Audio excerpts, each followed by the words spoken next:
Hello there everybody, it's Wood and Potatoes, and we're going to be doing a little bit of a stream here today, in which we check out some new secret content that's arrived in the regions of the world associated with the Underworld. And we're going live very early today. That's a bit too whispery, that's a bit cringy, that one really. We're going to be checking out some of the new current event stuff. So basically I wanted to do a video on the rest of the patch, as you guys heard yesterday, but looking closely at it, there's not enough to do a video on its own. So I've now decided to combine the current events video and the rest of the patch intro to get a video together into one big video, or hopefully regular size video. But I don't know about the current events, and I wanted to stream about the current events, so bish bash bosh, that means that I stream first, then I do the video later. So we're here early. Very real, very legitimate reason to be early. I'll do a YouTube video advertising this one just to sort of bolster the numbers up a little bit as well. We've got plenty to talk about, lots going on. I'll tear myself away from watching Zeus Master of Olympus Let's Plays, and yeah, so we'll do some fun stuff. I know it's not too well. The other thing is I've got shopping coming, so there's kind of lots of different things going on. So anyway, I'll be back after a cheeky little intro very soon. So see you guys in a sec.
Alrighty then. Hello everyone. Yes, we're early. I'll say this again. Basically, I decided that there wasn't enough in the patch without also talking about this stuff today to constitute its own video. So we're going to do one video that talks about everything in the patch that wasn't gem store and wasn't balanced, which includes something current eventsy, which I've got no idea about. Except what I seek to learn here. So I wanted to do a stream where we learn it together, and I wanted to do a video where I talk about it. So in the spirit of getting everything done in a worthwhile time, basically, here I am. We're streaming a little bit early, and I'll do the video when I would normally do the stream, and then a little bit over. I've also got about 2 hours now until something happens IRL. So yeah, it's basically the perfect time. And I got no idea how it works. We're just going to go check it out. First, we need... I know one thing, and that's that we need to be careful of the Shadow Behemoth spawn. We want to kill a Shadow Behemoth in today's stream. That's what we want to do. I don't know when the next one is. It's certainly not in the next 60 minutes. So we have 60 minutes to chat nonsense, do random stuff, and then hopefully by the end of that 60 minutes... the Shadow Behemoth will be in sight. Hopefully he's not in 2 hours from now. Hopefully I didn't just miss him a second ago. But knowing my luck, I have. Yeah, actually, I'm looking at the timer right now. It goes Shadow Behemoth, Golem Mark II, Shaman Chief, Claw of Jormag. And right now we're on Golem Mark II. So I did just miss it by a couple of seconds. This is so lame. Why does the universe does this to smite me? So how long till it's up? Because I'm pretty sure it's something to do with the boss, right? It's an hour and 45 minutes, so at the end of the... I hate these freaking world boss-based things when we do streams, because they're always in the worst time of the window. Anyway. Play through this on your Necro WP, you get special dialogue. Do you actually get special dialogue? Because I've been wanting a character to play, because I get really nostalgic about Godslost and stuff, and I was thinking it might be cool to play on a new character with very little visual clutter and stuff. I settled on a Sylvari, but it's a Sylvari warrior. Do I definitely need to be on a Necro? I mean, that's cool. I like, by the way, hearing that they do that with classes. It's almost like there's a site you could have linked your stream to. What do you mean? I posted on Discord, Twitter, and YouTube. Alright, well, anyway, so hello, everybody. So, yeah, here, if we check it out, we go to the gameplay. I thought I'd play on this. This is my Tengu character. In waiting. There we go. I was waiting for the screen to come up. This character is actually called Saw on a Claw. It's my Tengu name for the day they finally had Tengu. And it's just been sat here at level 5 perpetually for years and years and years. It's got just some random stuff in the inventory here. And a chest of exotic equipment, apparently, which I won't open. But, and like a skinned sword for some reason, a tormented sword with a minor sigil of bloodlust. So there's that. And then I've just been scrolling through all my random characters. So I've got my investment mule. This is my resonating slivers investment on her. And she's a low-level necro, but her inventory's exploded. So, I mean, it'd be a bit annoying to play on her, really. Hold on, yeah, we'll try and play on her. I'll just shift this stuff off. This works because she's a human as well. All right, let's go back to the face cam just for a second. And we'll sort some stuff out there. You get some very interesting dialogue if you play on a Necro, but it's not needed. Okay, interesting. Jedcar6 says, is this wooden stream? Yeah, it is. Welcome, welcome. What other stream do you think you're on? There's a guy with a goddamn potato on the screen. I mean, it's not made of wood, but it's on a wooden platform of sorts. Is it the Pokemon stuff that confused you? I mean, I can understand that. All right. Jesus Christ. It's just such a ridiculous inventory. We might keep some of these slivers on here. I just need... The thing is, I don't really have any storage space in my bank either. So here, let me just deposit. And this investment has not paid off whatsoever. I hope one day it does. I hope for the health of the game, not just my own pocket, but I hope for the health of the game that one day this pays off. And how meaningful dailies feel to do and guild missions feel to do and stuff like that. Is this about the new current events? Yes, hopefully it is. Hopefully that's what... And I don't know anything about it. It could be really boring, and I'm sorry if it is. I don't mean to have hyped the stream up or anything with the titles, but it sounds interesting. So I'll just give people a recap. If you don't really know, in Guild Wars, sometimes they hide stuff in patches, and they don't really talk about it either at all on the patch notes, such as this one. It has no mention in the patch notes of anything changed content-wise in the game. Or they'll put like an obscure little message in there, like unrest is growing in Lion's Arch, or magical occurrences have happened here, or, you know, stuff like that, basically. All right, our inventory's a bit better now. Oh, hold on, I didn't swap back. Here we go. So yeah, we've got the bottom of our inventory's a bit blitzed here with resonating lodestones, but the top, this is good enough. This is good enough for our new hero human character, who I'm gonna put at the village of Shaymore, like we've just made the character. Ooh, it's so exciting. Yeah, so sometimes they sneak stuff into patches. They didn't talk about it much here, but people have noticed some changes, and it's nice because there's been so much like heavy, weighty conversation about the other aspects of this patch, the balance side of things, and then the gem store side of things. There's been so much of that I'm kind of, you know, happy to look at something else. She's very scantily dressed. Is this really the default Necro? I mean, Jesus. Very sexy, but not what I would have expected for starter armor. Anyway, hello. Hello to Morrow Crow. Morrow Crow just resubbed 3 months in a row. It's good to see you, dude. So a little bit of news about yesterday as well, just before we go on. We talked about the mount adoption contracts and sort of my response to the community's response to my discussion on it, which was my response to the initial community backlash, blah, blah, blah. Talked about it loads, more than I wanted to. I wanted to gloss over it on the stream, but it kind of didn't happen in the end. Some people very lovingly sent me mount adoption contracts yesterday. And they weren't doing it to be funny, and they weren't doing it to, you know, be mean. But I sort of pointed out in the stream, look, it looks really bad if I just accept a ton of mount contracts from my audience. People won't listen to my discussions anymore. They'll just say, oh, it's easy for WP to say it's okay. He just gets his fans to give it to them, right? You know, that's a very real criticism that comes to me, which I want to avoid. So I said on the stream, I'm not going to be buying into the contracts, and I don't want any contracts, because I feel like it's just kind of petty. It gives people sort of a petty ammo to not talk about real problems, instead just sort of throw these ad hominem arguments at me. So I said, thanks very much to the people who sent them. 2 people sent them, just to be nice. 2 people did. And I said, thank you very much. I will open them, and you can enjoy the RNG and whatever, but we'll leave it there. If anyone sends any more, I don't want them. Someone did, and then I felt bad and took it. But after that, I said, look, I'm going to delete any. So someone sent one, I deleted it, and it was kind of funny to delete it, and we played into it. But that did get clipped and put on Reddit. There was a huge Reddit thread about it. It is currently the 3rd of all-time Guild Wars 2 clip. It's almost #1.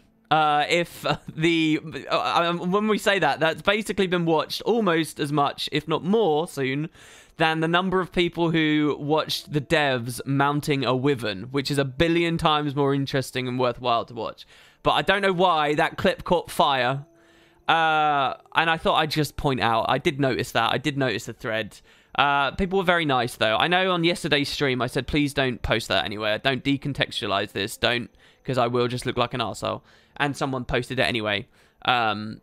I just wanted to be clear that I don't really mind too much, because people were very polite in the end. People just saw it as a funny thing, and you know, we don't have to all freak out too much about it. It was just kind of a funny, silly little thing, and I'm not hung up about it. I'm not hung up about the response on it. I'm not, you know, it's fine. Nobody has to feel bad. It's just fun stuff on the internet. So I just wanted to go out there and say that. But yeah, pretty funny how that kind of blew up into a thing as well. Why not give it away? Because you can't. Like, I would have hit return to sender as well. The thing with gifting on the Black Lion store, I don't know why it's set up this way. And I don't mean like, I don't know. I'm not suggesting incompetence. I'm sure it's set up this way for profit. I just don't know the logic. When you gift someone something on the Black Lion store, it doesn't say who sent the gift. There's no option to say who sent the gift unless you specifically type it out in a little message for yourself. And there's no way to send it back either.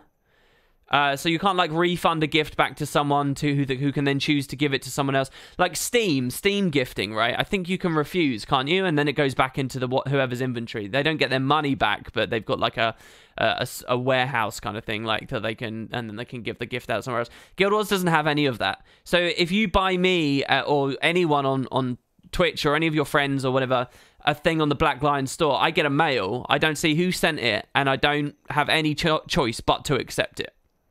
So yeah, and then obviously I didn't want to hurt the feelings of the first few people that did it, but after that it was just obvious it was just a bit of a joke. Yeah, so I don't know why ArenaNet don't let you do that. Again, I don't know. People will always throw shade and say it's because of incompetence or laziness or whatever. I tend to think it's probably profit related. I just don't know what. Maybe it is incompetence. Maybe there are improvements they can make in terms of the gifting system. Can we send you other stuff? Well, I'd rather not. The mount adoption thing's one thing, yeah, but I've never accepted personal donations anyway. I don't know why people would suddenly. So no, I don't like getting given. It's just I can't do anything about it. That's the point. With a regular item sent to me, I can hit return, or I can give it to the guild, which is what happens more often than not now. The first 5 years of me doing this, I just refused everything. The most recent 2 years, it basically just goes to the guild. If people explicitly say, usually. But Black Lion things I've never been able to say no to. And then it just feels a bit callous after that, right? How about I buy you a revive orb? Wow. What, because I'm gonna die? That's very rude. I think people got used to giving you stuff because of the legendary hunt too. Yeah, yeah. I mean, that is a weird thing as well. I reckon 1 in every 5 people that know about me or follow Guild Wars 2 or for whatever reason know me, they probably think I'm rich because of that hunt, because they think that's my money, or because it's like, and I don't know how I could have been clearer that that's not my money. I don't know how I could have been clearer that I don't spend stuff personally. I really don't.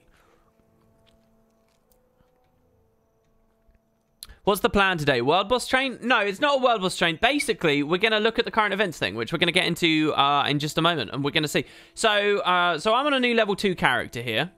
My upcoming level rewards are a new profession skill will unlock, fine equipment, personal story will begin, and I'll get 5 hero points. Ooh. Wait, what personal story begins? Oh no, level 10. Yeah, level 10. Why is that listed there for my level 3 reward? So basically, what I'm going to do is nostalgically and excitedly charge around early level areas. We're going to level and get to Godslost Swamp.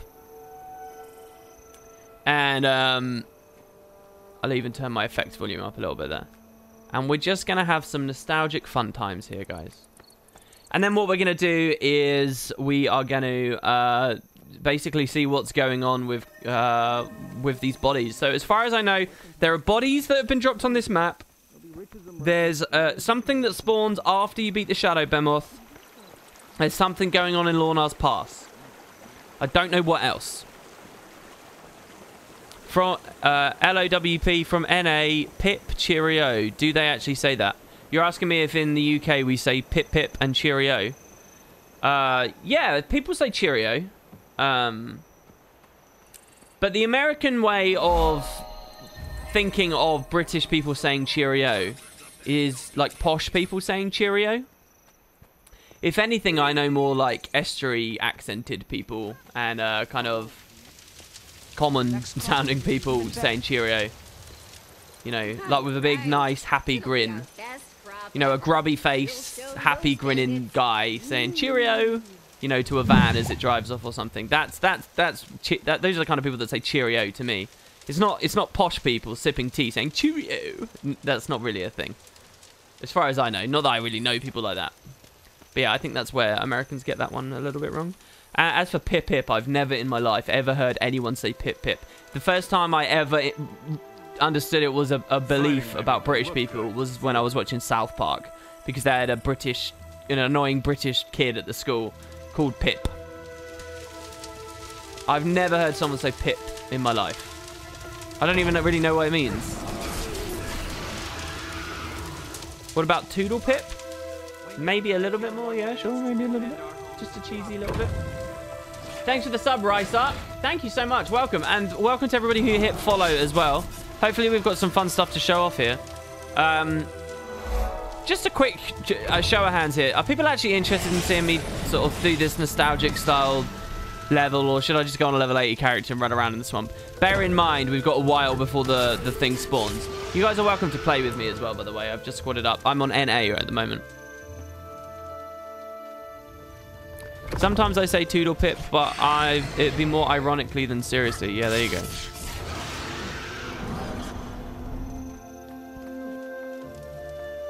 Yeah, I'm doing the same right now. Just made a new necro because of the Reaper changes. Oh, God. Again, I mentioned it very briefly on yesterday's stream. That World versus World montage of the Power Reapers slamming people, that was cool. I really like the look of that. Makes me want to get in there. I was disappointed in the thread about it, though, because people were basically saying, oh, it's not meta, so your funds... Like, basically saying... There's no point in this video because it's not meta, and you like as if the video can only exist to suggest that Power Reaper is meta as opposed to all others. I think that's a bit sad, really. I like this room. They should do something in here with current events. Maybe they have. So here's the exciting thing. If you guys don't know, here's the really exciting thing. They don't put in patch notes. They don't announce it anywhere. So people only discovered that these changes had hit Guild Wars 2 way after the patch. You know, like it was, what was it, 2-3 days where there had been things in the game and no one knew. To put that into perspective for you, that's longer than it took people to realize the Griffin and all of that stuff. Now, obviously, the playtime and where people are playing has a massive effect on this kind of stuff. But what it means is that things can come into Guild Wars 2 that people don't know about. There could be achievements in the game that no one's got because,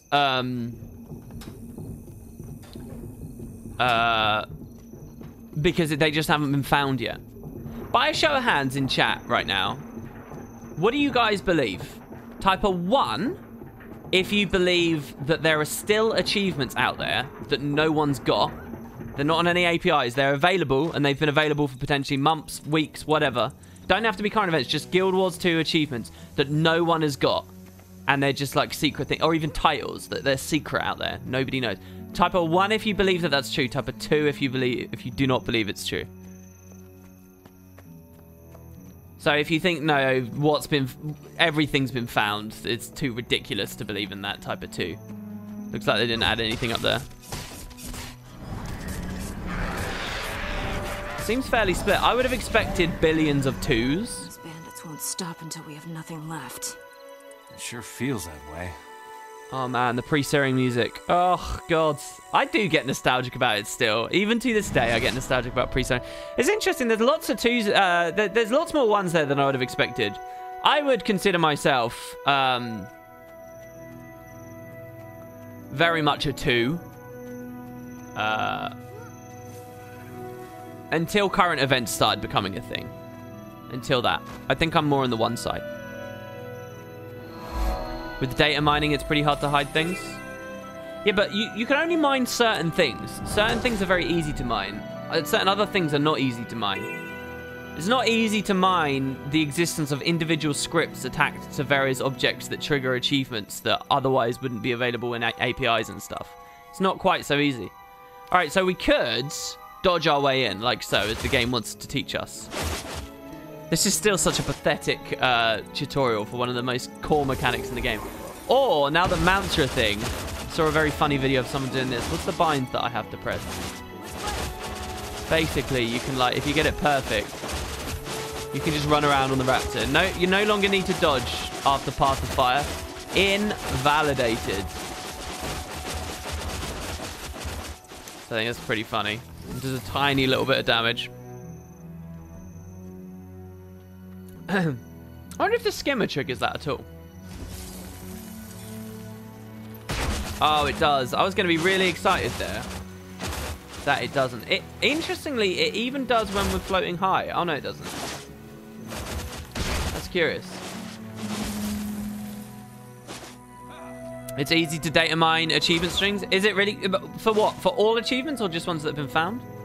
Is it really easy? Wow, if it's easy to mine them then, unless the miners out there have been nice and kept stuff secret. I guess that means 2 is the only reasonable recourse. So Shaman just never shows them. The skimmer doesn't always receive damage while on lava. It's dependent on quite a few things. Yeah, there you go. Yeah, Exila Kobayashi, this is what I believed, said you can only mine achievements for ones that aren't hidden. Hidden achievements are only on the server. Yeah, that's kind of the point. I don't think you can mine hidden achievements, which is essentially the vehicle for a lot of this stuff.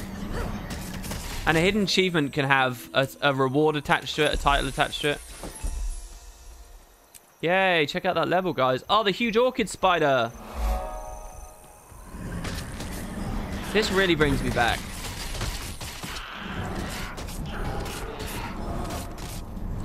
Who remembers this field full of people a few years ago? Anyone has still the mounts going through the bubble at the Bandit Executioner? Oh, so yeah, those little fields they create to lock you in. Do mounts just completely invalidate that? That would be a shame because that's quite new as well. Man, Axe main hands can so easily build 25 Vuln at the moment. That's insane. He dead now. I really want my skill 3 because it'd just be so nice to cleave all these spiders. That's bullshit. Achievement strings are client side without a doubt. Ooh, who's right? I don't know who to believe. I don't know who to believe. The dev said it doesn't even go into any client data at all until the first player gets it. Ooh, I don't know who's wrong, who's right. All eyes on chat for the nerd down right now. I'm staying out of it. I'm just gonna like stir it.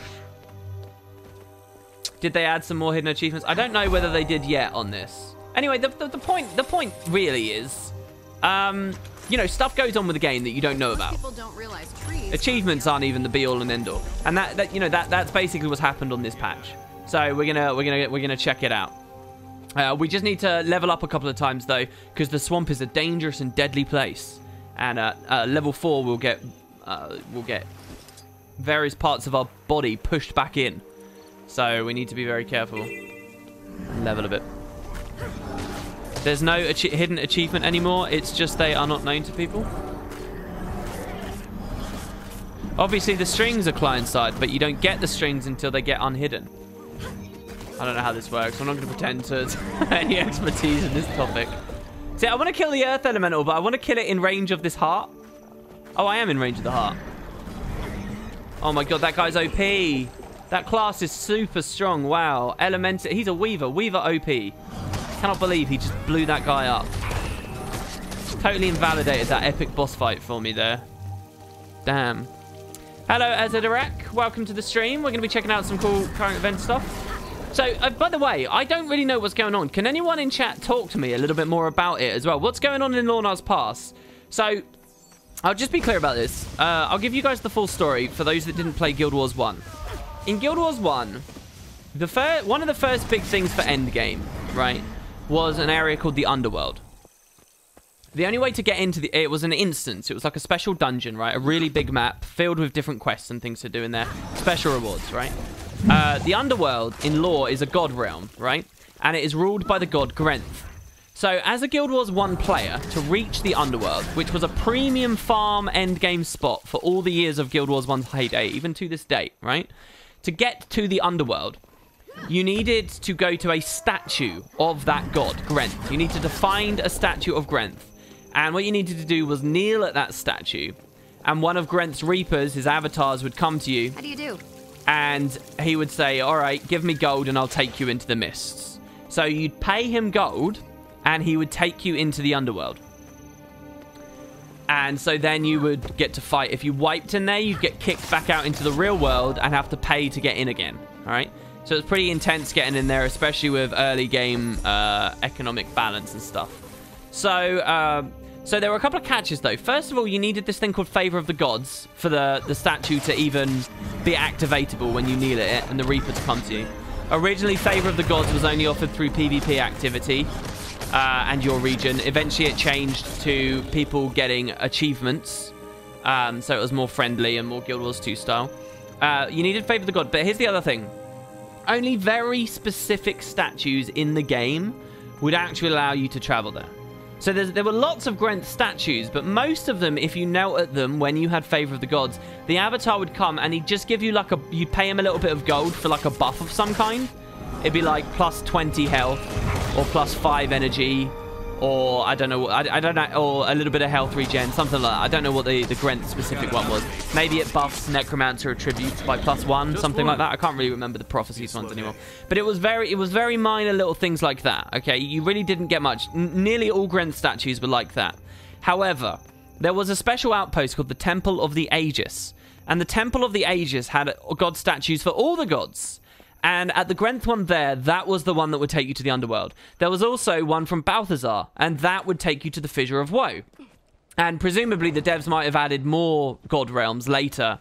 So the Dwayna one at the Temple of the Ages could have taken you to her realm, and Lissa could have taken you to hers, and Melandru, but they never made those updates in the end. So really, in the end, it was just the Grenth statue, and it was just the Balthazar statue. Later, they added the campaign factions, and factions had its own version of the Temple of the Aegis, where the same kind of thing was going on. It wasn't used as much, but it was also a thing.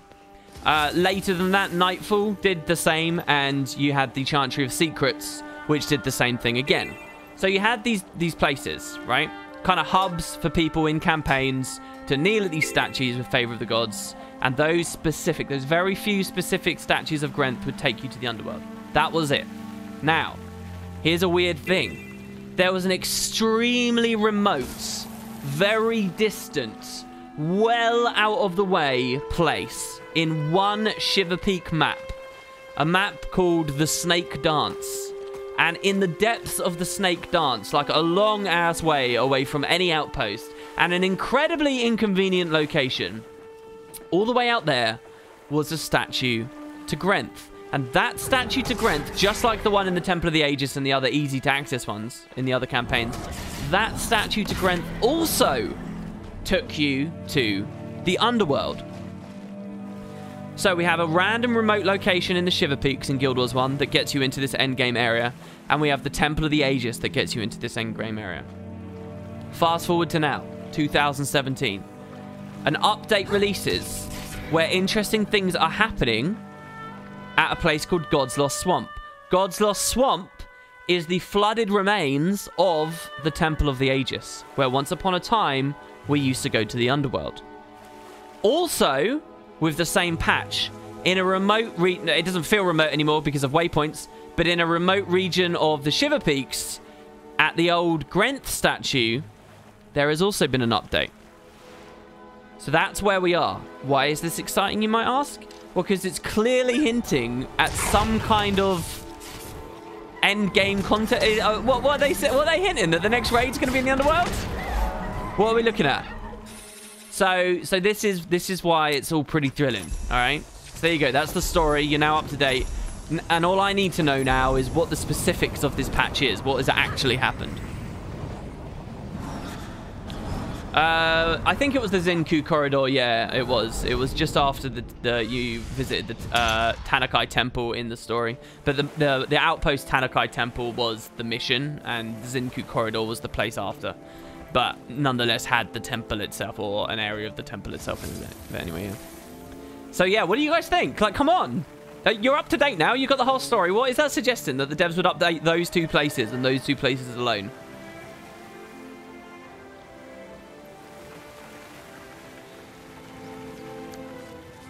And bear in mind, we went to the Underworld very recently in Path of Fire. Well, was it? Is it Domain of the Lost, the Underworld? I've got another cool lore story for you all as well, actually, in a second. Well, not story really, but an interesting thing that happened on Twitter this week, which I kind of pussied out of responding to because I don't have my head on straight about it just yet. But I'll talk about that in a second. Since the body mentions a red lady, I'm not so sure. Well, so the red lady could be a Livia hint, right? Because there was the Livia character model was in Godslost Swamp. Please let it be like Guild Wars 1 Underworld. So what is Guild Wars 1 Underworld to you, though? Because it's kind of like... To me, the way Guild Wars 2 would best rebuild the Guild Wars 1 Underworld would be to have essentially a map just like Queensdale.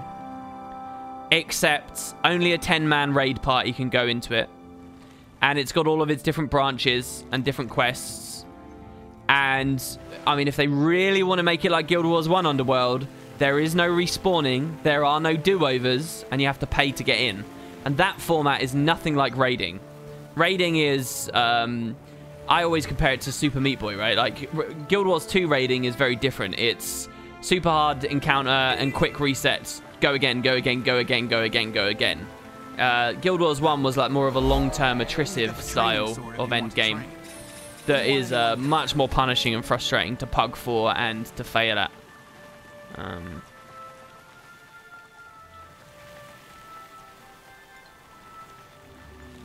So I think a lot of people think they want the Guild Wars 1 format back. I certainly do, but I wonder if I was actually faced with it, whether I'd realize, oh god, I don't want this anymore. I'm not in a position to grind hours of my life away on this old style format. But I do love that old style format, honestly.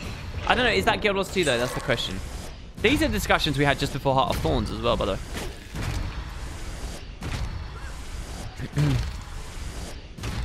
The Grent statue in Lornar's was supposedly his temple. What do you mean? You seem to very much misinterpret what that means there. Did you just read that? I can almost guarantee you just read that off Wiki. What do you mean his temple? He doesn't need to have an exclusively one temple. And there's no suggestion that it was a more prominent area of worship than any others. Right, we're massively underleveled and we're going to die now, so I blame you guys.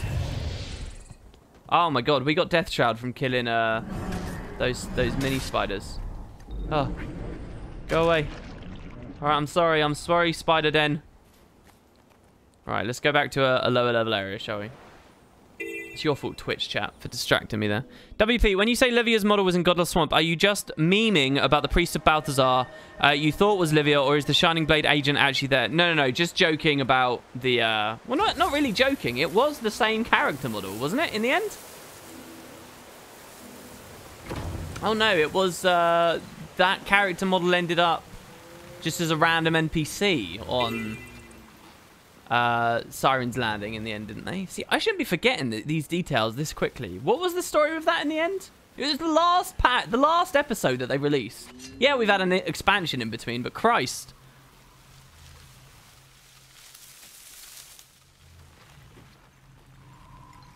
A very hard zone like Queensdale, which you can explore as you wish, sounds amazing to me, and I don't see why it shouldn't work for Guild Wars 2.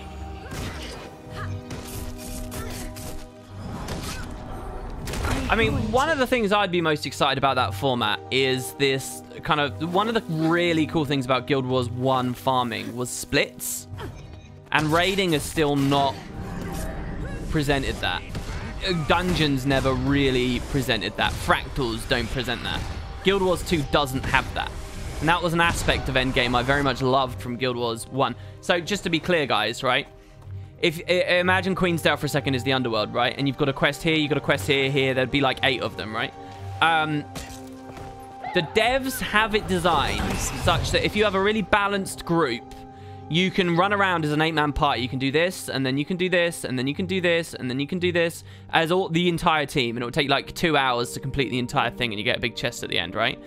Or you could have extremely specialized high skill cap farm builds that are capable of soloing the areas. Now, they might solo them a little bit slowly, but because they solo them, you can have one person go there at the same time as that guy goes there, as that guy goes there, as that guy goes there, as that guy, as 2 people go here because this one's a bit harder, and as, you know, and you have a split. And in this way, you complete the entire thing in like 20 minutes or less, you know. And that was like essentially what Underworld farming could become in the end. You're kidding. And you'd have these really exciting things of just like, and you'd have contingency plans. If somebody dies here, then, you know, this guy comes to help him out. If somebody, yeah, it's good. It was really good. And you'd see that constantly, not just in Underworld, but you'd see that in a lot of places in Guild Wars 1. Those kind of specialized, very different experiences of how to go through those things. Guild Wars 2 hasn't presented that. Have there been... I'll tell you what, the one... I'll ask chat. I've got an idea of one place in Guild Wars 2 Endgame where they've given us this. But for its own reasons, it's not particularly prominent. Where is the 1 or 2 encounters in all of Guild Wars 2 that have a bit of that going on? To you guys. I'd love to hear, because I've got a very clear idea of a place where Arena have done it in Guild Wars 2. What is it? Chaos Fractal? No. Hopefully, if this Red Lady is Livia, we'll finally get a Guild Wars 1 outfit on the gem store. I like how the default is it has to be gem store. Thorman over Fractal? Yeah, that's a good one, actually. I didn't think of that, but in Fractals, yeah, you get that split in. I mean, I think that my problem with the Fractals thing is it's very... or with all of it, actually, is it's very short term. Guild Wars 2 splitting is always very, very, very short term. The Guild Wars 1 thing is like you don't see your buddy in your party for 20 minutes, and it's actually quite thrilling, and it's a very kind of, you know, an interesting experience. Escort, there you go. Royal got it. I was thinking of Escort and Labyrinth as well to an extent with certain strats. you know, Escort, you can see into the DNA of that encounter. They built in like a splitting idea, right? But again, the way that they specifically did that and the fact that that encounter is a bit, you know, of a joke anyway, and lots of other things, sort of means that all in all, it doesn't account for as much. It doesn't feel as special or as prominent as some of the Guild Wars 1 implementations did. But I think Escort's very clear, built structurally into it. Though you can bypass it with portals and some of these other things, which my group does each week we do it. But you get what I mean.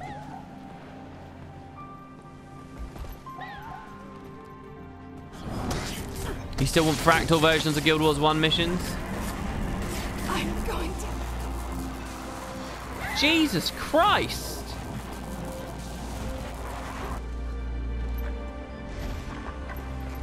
What the hell happened there? He hasn't always looked like that, has he? That's the Renegade Elite. Has he looked like... He didn't look like that in the... Because I've not played Renegade. He didn't look like that before Path of Fire came out, did he? So they changed the graphic on it. That's the first time I've seen that since Path of Fire came out. Did they change the graphic? I didn't even realize. I know it's the Renegade Elite, but I thought it just looked like a regular ghost. Oh no, that was a utility. They changed the model. Oh yeah, look, that's the hill. Oh, when did they change the models? My God. That's some effects clutter right there. Wow, I didn't know that they did this. They made the particle effect better with launch because they look crappy. Interesting. Very, very curious. What about the Forgotten City? Forgotten City? What do you mean, Tyria?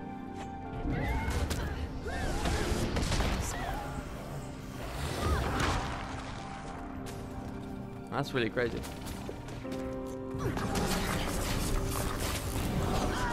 But yeah, what do you guys think about this, though? Here's the other way of tackling all of this. Are we wrong in the way we're approaching this?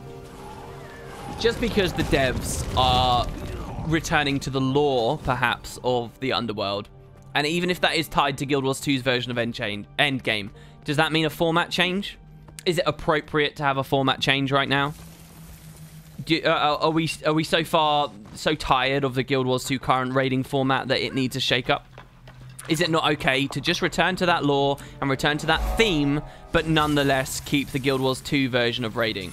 Is it too dangerous to do another shake-up, essentially introduce another form of endgame, fracture the community again, kind of thing, even if it's still titled as a raid? Is this a bit off the deep end, right? So, and in all honesty, when I look at it properly, I think that they should do a regular 10-man raiding experience with encounters as they're currently structured and all that infrastructure they've currently got. I reckon they could get another 10 raids out like that, and it still wouldn't be tiring to me. They don't need to do a format change. As much as I miss the Guild Wars 1 style of doing things, I also wonder how well that slots into Guild Wars 2 at all.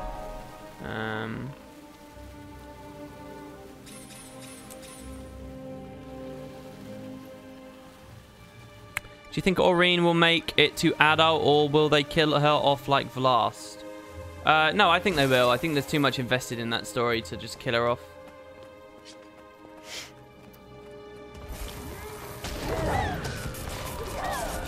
Well, I don't know. There's ways. There's always ways. There's always ways. But I don't think that it's going to be something they'll try too hard. We're getting a little bit out of our depth now. Are grieving stats available? Yes, they are. With the patch, they added methods of acquiring grieving stuff.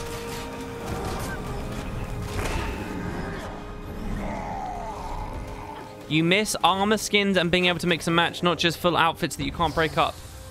Well, they added a lot of armors. They've added quite a lot of armors, actually, with Path of Fire. Halloween just added another full set as well.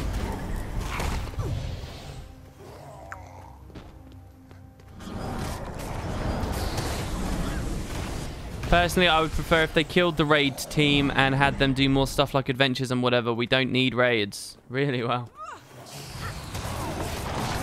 That's an extreme opinion there, I think. I think that'll be genuinely awful for the game if they listen to you on that. Is the Primeval Merchant guy still disabled? Yeah, I don't know about that. He was yesterday. Are there exotic insignias? I saw ascended boxes. Are there exotic insignias for grieving things now, guys? I saw at least ascended boxes as a result of some new collections. I would assume that they've put recipes in for the other stuff as well. Some of this sludge.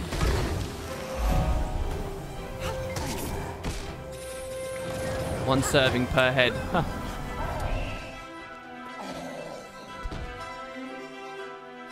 By the way, what's up with no merchants in Amnono? Do you mean Amnoon? What? They disabled all the merchants in Amnoon? Or are you saying... Can I turn the in-game audio down a bit? Yeah, sure. Or are you saying...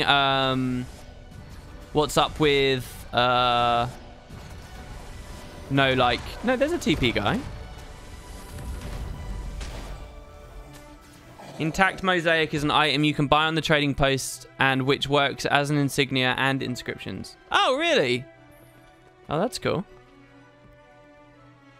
Did you guys notice how similar animation is of Aurene absorbing magic from Balthazar to when Cormir absorbed magic from Abaddon? It's so similar. I didn't notice that similarity, no. I wonder if they did that on purpose. Or whether we just want to see that because it's cool. Oh, they deleted all the regular merchants. I don't know. Perhaps something exploit related? Do you think mounts will play a big role in the next raid release? I think that mounts will play as prominent a role in the next raid release as gliding played in Wing 1. And to look at that closely... It was gliding was used a little bit in transitionary moments between encounters, and gliding featured prominently in the Gorseval encounter, which these days is completely bypassed because it's too easy to burn them down, and the devs haven't done a balance pass on the old wings, which is very disappointing. But for early progression and starting off stuff, gliding was a big part of that. It was actually a fairly fiddly part of the encounter, honestly. But so I think that the balance they struck there is probably the balance we'll see with mounts. You know, with what I was saying about splitting, I can't help but now realize that mounts are kind of a fun tool to use in a world where you're trying to create a raid encounter that has a lot of splitting. Yeah. I think that could be interesting. Do you know what I would find really genuinely cool? And they'll never do this because the work that would go in... I don't know, though. They tried out the goddamn Messar Overseer, which was an extremely wild concept. Basically, a raid encounter that is extremely mount heavy, a bit like the Spirit Wall. Maybe it's sort of a sub encounter. It's not a proper one, but, you know. Well, no, hell, let's say it. It's a proper encounter, right? It's extremely mount heavy. And the idea is that you're racing against your enemies. Like, you're racing to collect some artifact that, you know, they're going to use to buff a boss or I don't know what the hell. But you're basically racing. It's a race, but it's against NPCs. And and it kind of uses that Hydra charging around tech and the special action hotkeys with lassos and stuff. Basically, what I'm asking for is a Mario Kart raid encounter. Wouldn't that be, like, insane?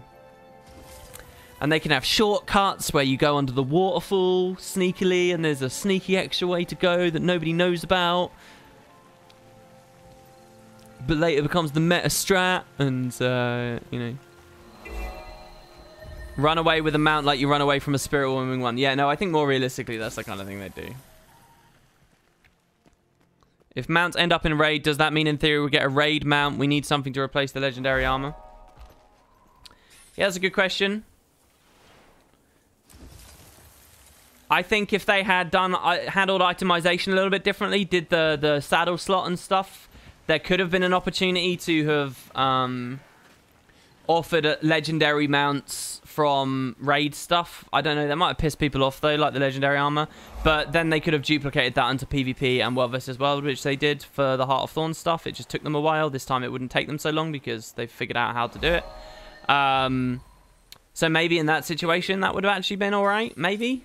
But now we've got So by the way, I was recording more of the... Because I'm going to do another video on the mount skin thing about Mo's response, probably like sometime next week. So I caught some footage of the various skins, because I hadn't had a proper look at them, right? And don't worry, this is not going to be some huge discussion about it. I didn't realize how good some of these are. I mean, I really didn't. I didn't realize that, like, this guy has a totally different teleport animation and a different sounding howl. And, you know, some of the skimmers have different audio on them. And some of them, like, have trails of bubbles behind them. And, like there's a lot of quality on these. And it's funny because I think that that it actually was to the system's detriment, because I can understand even more now why people would be so angry that they have to roll RNG to get them. Because they're really good. They're too good for their own good. So why I mention that now is this whole legendary idea, the legendary mount idea. These are legendary. Like, some of these things are like, they've had that much quality put into them. They're legendary, and yet they're just you know, it's just, oh, did you get lucky on 400 gems?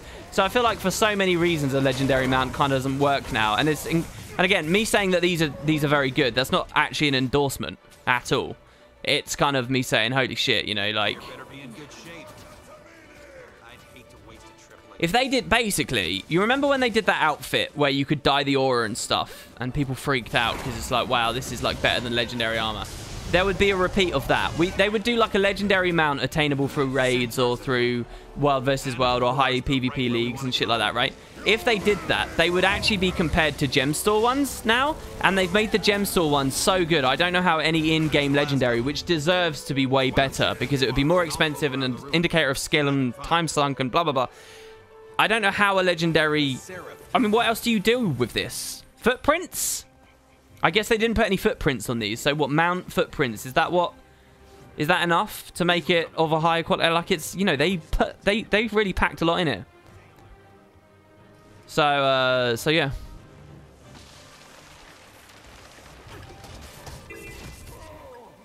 Yeah, the World versus World armor is interesting to me. I've still not had a proper good look at how that feels, the full set and being dyed and stuff.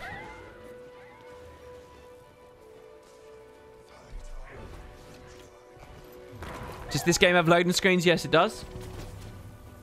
And to be perfectly frank with you, playing this game with an SSD to reduce the duration of the loading screens versus playing on a regular hard drive is massive, and I think you'll get a lot more enjoyment out of the game if you have an SSD.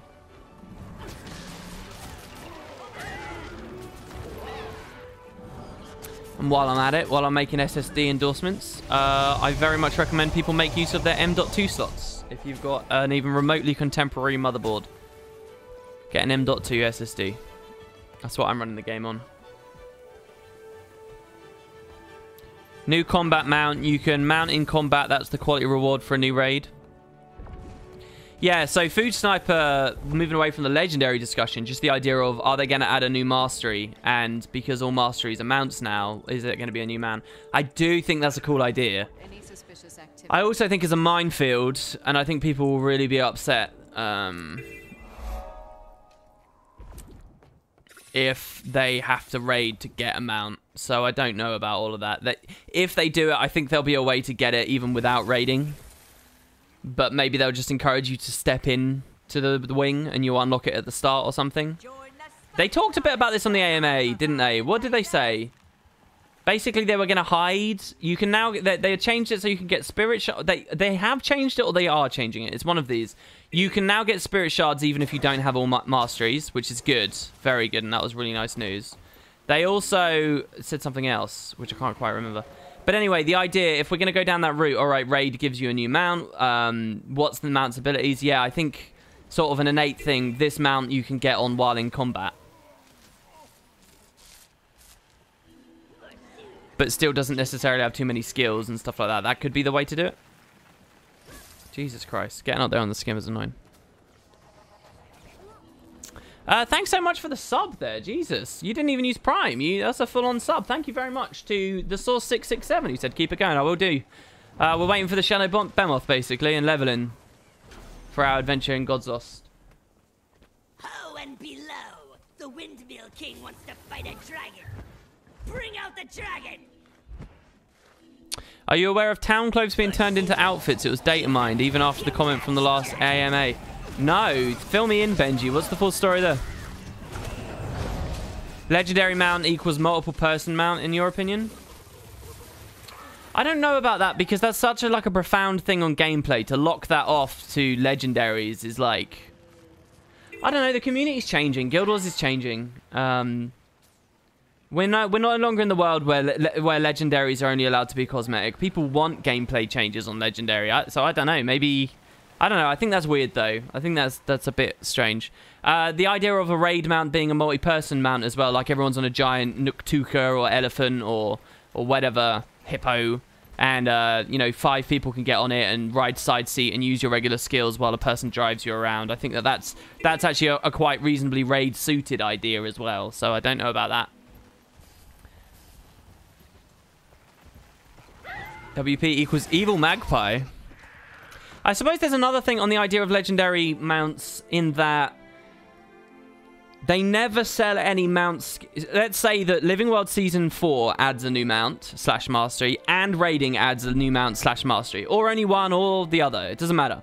Somehow we get another new mount added to the game, a full-on mount. This mount is a crocodile or some shit. I don't know. Whatever you want to imagine it be, right? They never, ever, ever, ever, ever sell crocodile skins on the gem store. They just are not a thing. The only way to get crocodile skins is to earn legendaries in-game, right? Legendary amulets or, you know, blah, blah, blah. Maybe that's the way to avoid legendary armor being compared to outfits and sort of a mount equivalent kind of thing. I don't know, something like that. That's another possibility. I don't know whether it's actually a very exciting one, but it's another possibility. In some rumors that ArenaNet will release a new raid and a new fractal in one patch. Is that true? I don't know. I don't really look at rumors and stuff anymore. Not unless they're really big. And I feel like I can't sort of... And I feel like it sort of affects my ability to do and talk about things. What else we got here? Nike's in chat. Curious what he said. Except people who care about cosmetics usually use armors and not outfits. I don't know. I don't know whether... I think there is a balance there. BDO is shit. Didn't they say something about no more raid masteries? Oh yeah, didn't they? Wasn't that what they said? See, look, this is bad. I don't know what I'm talking about anymore. This is bad. They did say that, didn't they? Didn't they say there wouldn't be a raid mastery? And then they said it's because raid masteries are hard to make? They said something about no new masteries and raid wings, if I remember correctly. And then there probably would not be a raid mount. Yeah, that was a thing. All this conversation is so irrelevant. In the last patch, that shaman data mined outfits for each of the previous town clothes. Not requiring a tonic. So potential free outfits, do you reckon? I hope we get a keybind for these. I'd like them to be free. That might do a nice little bit to counter some of the bad press that they got recently, maybe. But I guess you're saying they're free because we deserve them as free because they were always a component of the game anyway. So yeah, that sounds alright. But what you said earlier, despite the AMA, what did they say in the AMA? Oh, that they wouldn't bother. I think what they said in the AMA was that they wouldn't bother touching any of that stuff, right? I believe that's what it was. They should make a char copter mount. Basically, I'm only in here to tag shit and get bonus XP.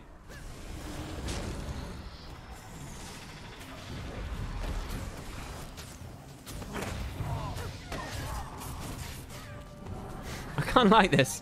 I don't want to remount now because this is too good. Oh gosh. Let me scroll. Sorry, I didn't let it auto scroll. I think I'm at the point where I can't keep up with people. It really sucks. Streaming sucks when it gets like this. If I remember correctly, they're reasoning that they were focusing on fun masteries now, and they didn't want to lock fun content behind something most PvEers wouldn't play. Yeah, I think I remember that now. Players expressed interest in the AMA, but they said something about priorities and strict schedules prevented something like this. So that'd be nice. That would be a nice little surprise for people as well, if that mining is correct. Is this your new Zero to Hero style character? No, this is just wasting time until the Shadow Behemoth spawns, basically. And because, I don't know, I wanted some cool Terrier experience, I suppose. WP, have you seen any of my Zwift biking streams? Actually, no, but I saw you tweet about that. So it's an exercise bike that is a video game, right? Is that the idea?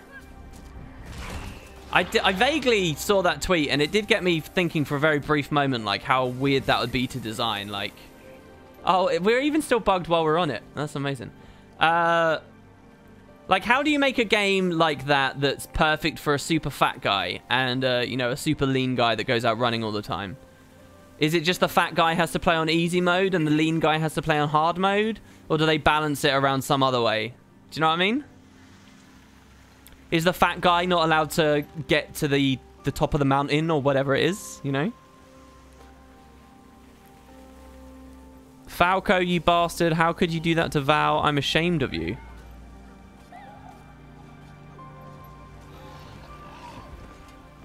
I've always wondered, how do you pronounce Behemoth? It's Behemoth. Shadow Behemoth.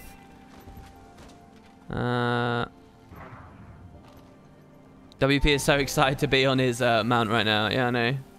Who's more fun to level up, Ellie or Ranger? They're both really fun to level up, I think, but Ranger might just pip it. If you at all enjoy the idea of pets, Ranger definitely pips it. Ranger gets a whole other side of map exploration, which is finding pets and naming them and stuff, which I think, especially for a first character, is another layer of quality that not a single one of the other 8 classes can actually match.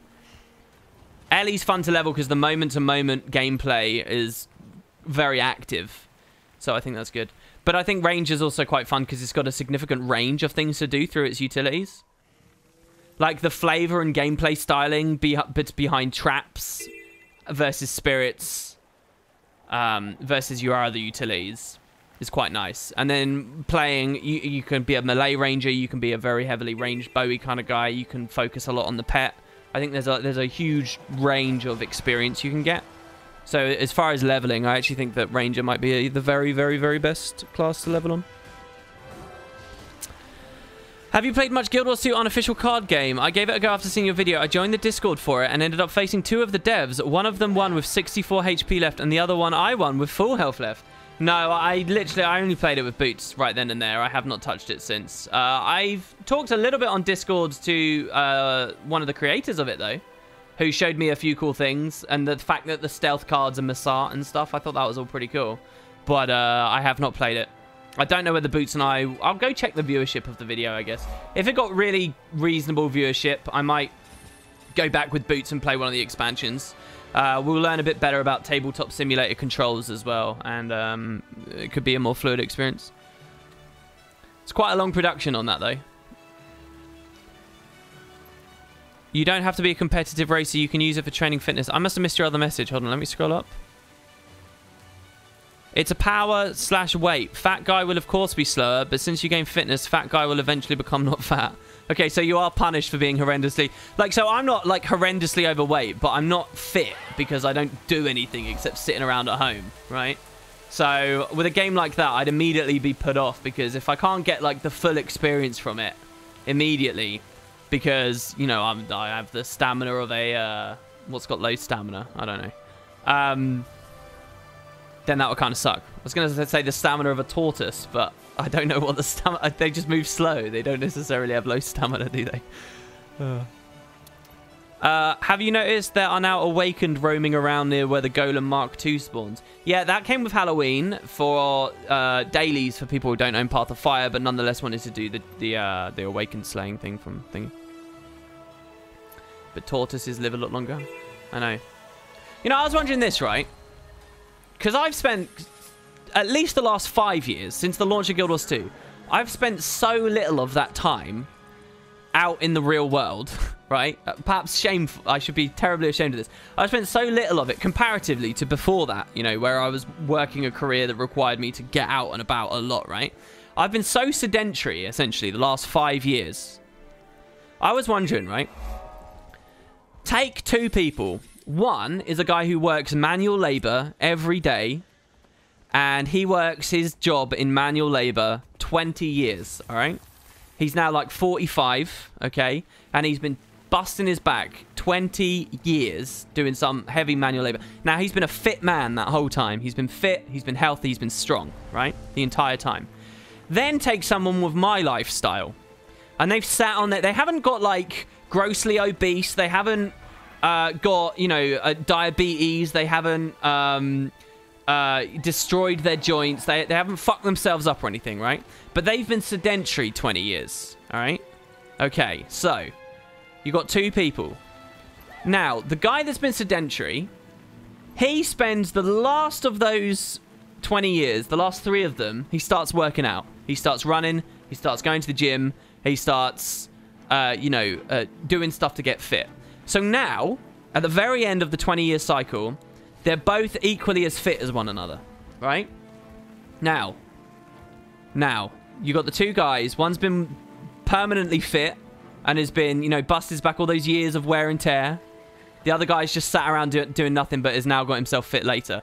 Now, of those two people, who's younger? Who's healthier? Who has the longer life expectancy? Does it matter? Is it irrelevant? I was curious about that. I was thinking about that the other day. Anyway, your bike thing made me think of that. Lady in Red when? Well, when the shadow bend... Well, I suppose what we can do is we can show off Godslost Swamp slightly before it spawns, right? The swamp lies dormant right now. We just got to level a little bit more. About level 10. We're almost level 9. About level 10, I'll feel comfortable going up there. Let's do this heart up here. Lord Beetlestone's stock of scale eggs is running low. Too many factors. See, logically, to me, it seems like the guy that's been relaxing and, you know, his joints have been a lot, you know, haven't worked so hard and there's not been, you know, there's not been any risk of injury and stuff like that. It feels like the guy that spent 20 years doing nothing would be better. But maybe I just say that to justify my own existence right now, right? Because I'm so desperately scared of getting old. I'm so desperately scared. Like, it's a real problem for me at the moment. I feel like I'm in my mid-20s and going through a midlife crisis. Like, it's such a big thing that I think about at the moment. And so maybe I just do that to make myself feel better. It'll be like, oh, yeah, I can just work out when I'm like 40 and it'll be like I'm in my early 20s again. It'll be fine because I just wasted all this time sitting down in front of a desk. It's fine, right? That's essentially what's going on. I can see it. I can see the way I've fooled myself. Black Desert is already pay-to-play game by the same standard Guild Wars 2 where you buy once, play it / own forever. More people should learn to bargain. Did you voice a character? I did. No, I did voice that character. I did indeed. How was he? Because I've never played the mod, but I did do that. That was back when I was doing a lot of voice acting stuff. I occasionally get people asking me about that, and it is very true. I did do that. Do I have a wife or children? No. What is this? Is this a conversation of my life expectancy? Does it go down if I have a wife and kids?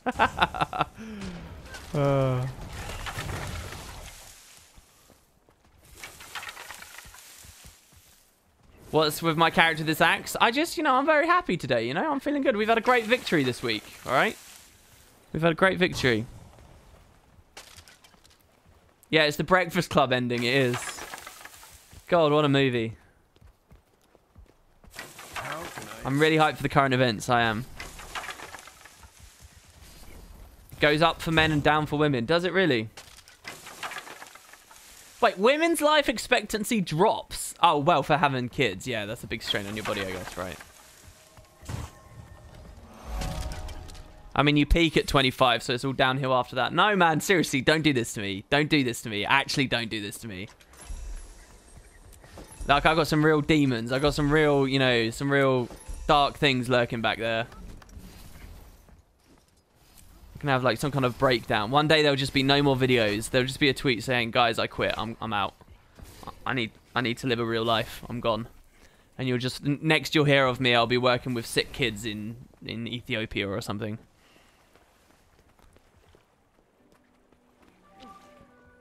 I'm not entirely serious, don't worry. You know, there was a guy I met at the last job I worked who was maybe like... Oh, I don't know. Maybe he could have been in his early 50s? But the dude looked like quite young. And he was always right. He was essentially my boss, or the guy that hired me. And he'd go out on like runs all the time and stuff. And one day I asked him, like, how he'd got so enthusiastic about it. And he basically pointed out that he only got into running and he only got into, like, really caring about his body when he was in, like, his mid-40s. But the guy looked really fit and really healthy and just really good, especially for his age. And, you know, he was a fitness head. And he clearly said he got into it very late in life. But I quite distinctly got the impression as well that he might have at some point been really quite obese or really, and not just for like a little while, but for a really long period of time. And I get heartened by stuff like that. I've talked about this on streams before. I love the idea that someone, when they're like 50 years old, could just be like, yeah, fuck it, I'm going to go to university and just completely change their career or whatever, find success somewhere else, completely, you know, reinvent themselves if they want. I think there's that amazing quote of most people, you're only alive when you're evolving and changing and developing. Most people, well, it's really grim. It's like most people die at 28, but they're not buried until they're 80, right? Because the person you are when you're 28, that's it. It's the end of the road for most people. They don't think they're going to change. Most people don't, and that's it. There you go. You're just sorted. You're just in a routine, and that's it. That's your life. That's your lot. And most people really are that, and they're just sort of waiting for the grave from 28 on. It's really grim, but there's a very famous quote, puts it a lot more eloquently than I just did there. But so any anecdote I can ever get my hands on that counters that, I'm always like, yeah, that's good. Yeah, nice, nice. Too deep for me. Look, I know the temptation is to use the Springer right now, but I'm not going to do that, Shaz. We're going to go up like that. One day when technology increases our life expectancy, I can imagine people having that going back to uni thing at ages 40 to 50. Yeah, definitely. I mean, what we as culturally view as acceptable at various ages will definitely change as life expectancy goes up. Definitely. I already feel like kind of the front loading of our education at the start of our lives when we don't even know anything about the world or who we are or what we want and stuff is already becoming a bit anachronistic. I mean, it's a very powerful institution, though, that is very ingrained into what we are, so I wouldn't expect it to change in my lifetime. But slowly but surely. All right, now let's try and fight these spiders and see if we're happier now. If we can actually fight them. You're already terrified of getting old and you're 18? Yeah, we're now the same level as them. That's good. Yeah, man, you like, in my head, I'm still 18, definitely. In my head, I'm probably still, like, 17. All these years since Guild Wars 2 came out, basically, I feel like haven't happened mentally for me. But they have. And so it's like, holy shit. You went to evening school, and there are a lot of 40 to 50-year-old people that want to change careers. There are a couple of elderly people who just want to learn. Well, see, I'm not joking when I say this is on my mind a lot. It's on my mind a lot, and the way I know it's on my mind a lot is because it leaks into the streams a lot. We have these discussions on streams all the time. Someone was talking as well about adult education, maybe about a year ago when we were talking about this before. Someone was talking about how they work at a university, and they were really disappointed. This was just a person in Twitch chat. That unfortunately they get a lot of mature students who, you know, want to make a big change, think they're up to it, but most people have been out of academia for too long, and their brains aren't rigged anymore to really learn very well and take information in very well, and most mature students that they meet really struggle and flunk out and fail. And it was a really sobering, depressing thing to hear, but I can understand it. Random body parts hurt throughout the day. I'm old. I've heard one of the greatest signs for you know you're old when standing up from the chair, you go, that if you make that noise when you stand up, that means you're getting old. That's the sign of middle age right there. So I'm always extra conscious to not make any noise as I stand up.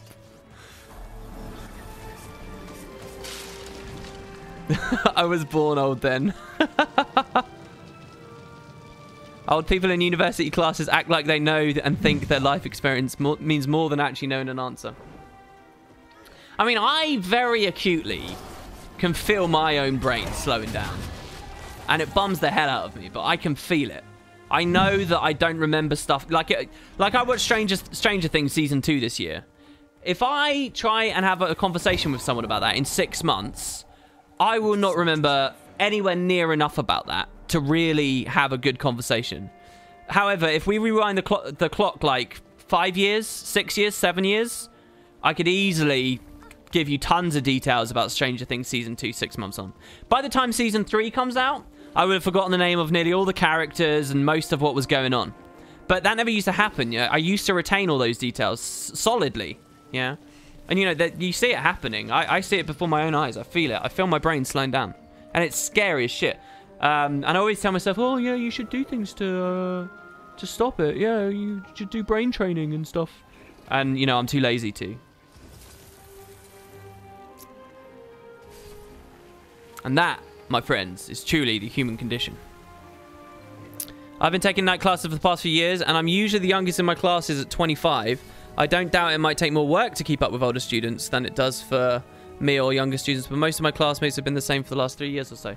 That's cool, man. I've got such a huge amount of respect for anyone who takes night classes in adulthood or, you know, does stuff like... you've got no idea. The kind of energy and just to get out there and be proactive and do shit like that, even in small ways, like, it's got so much respect for it, because it can be hard, man. Oh, I had a donation, did I? I did. Ewendell! Poor Ewendell's been alone doing these lately. Thank you so much. Ewendell donated £5. I can't believe it, dude. Have you actually sat down and asked yourself when this is going to end? I mean, really? Think about it for a sec. What, are you going to still be doing this in a month? Are you still going to be doing this in 2 months? Really? Do you want to start totting that up? Because it's going to start getting you...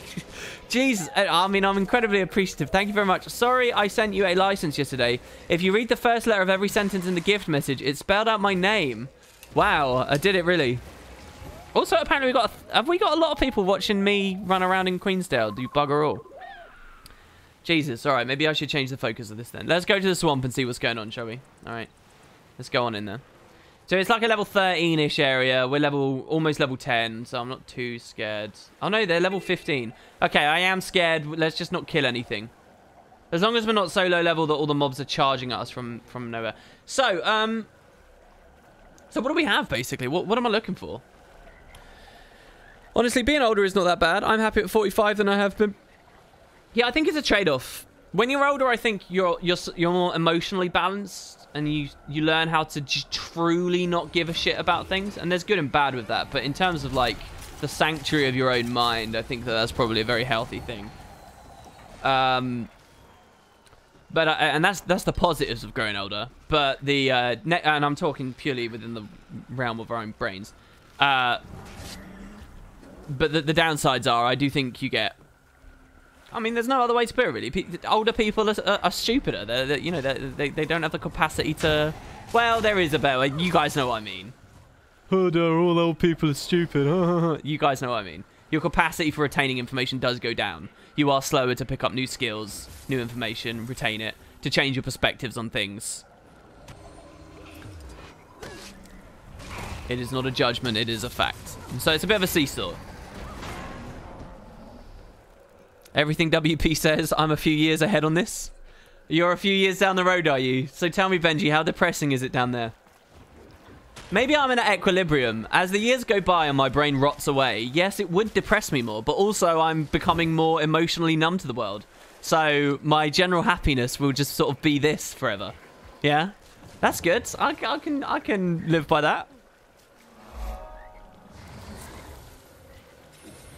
What's the title all about? Basically, the devs have added some sneaky new content that we're trying to find. And it's somewhere here in the swamp. And I've done no research on it. And I'm relying on Twitch chat to help me. Which just means that this is a terrible low-effort stream. Basically. That went dark quick.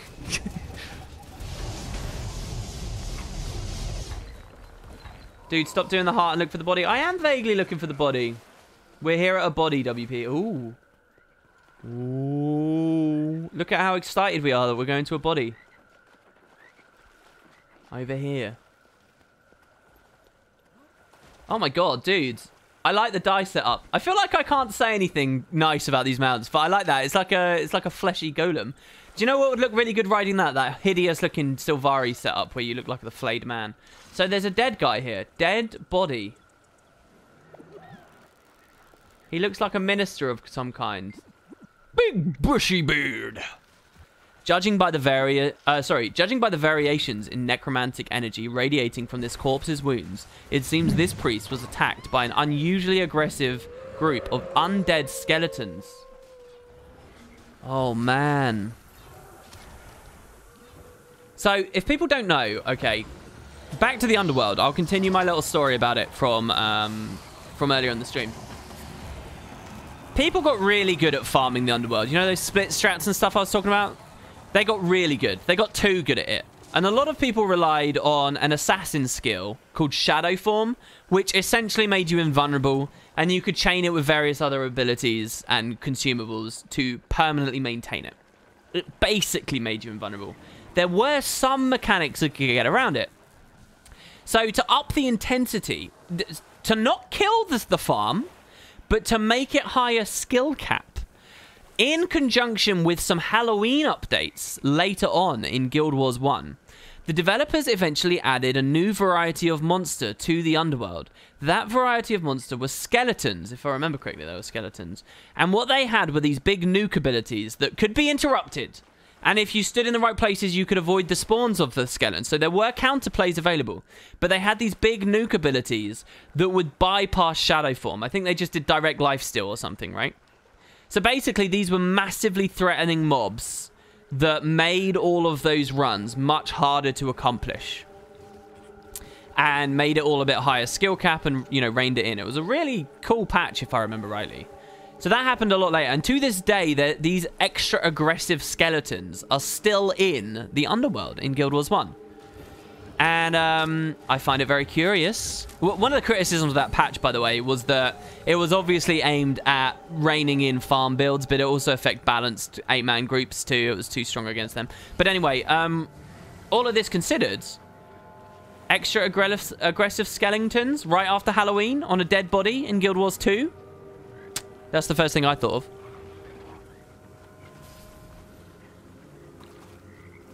Doom, Candyman. Death inevitable is not so dormant as we believed. Is that a Guild Wars 1 quote, is it?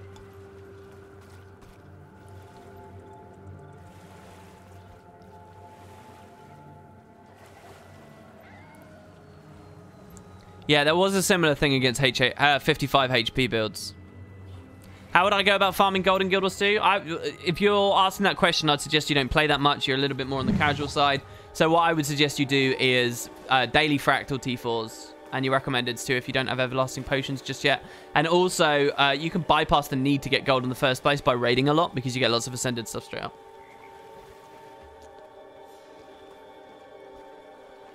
Beyond that, if you want even more gold, do Reba and some of these other brainless open world farms. So what else have we got? Any more dead bodies? Maybe Doom is back to the story now and Grenth isn't in his realm? Great idea. Great idea. Seems current speculations about these dead bodies is 1 Doom, 2 Joko, or 3 Mad King.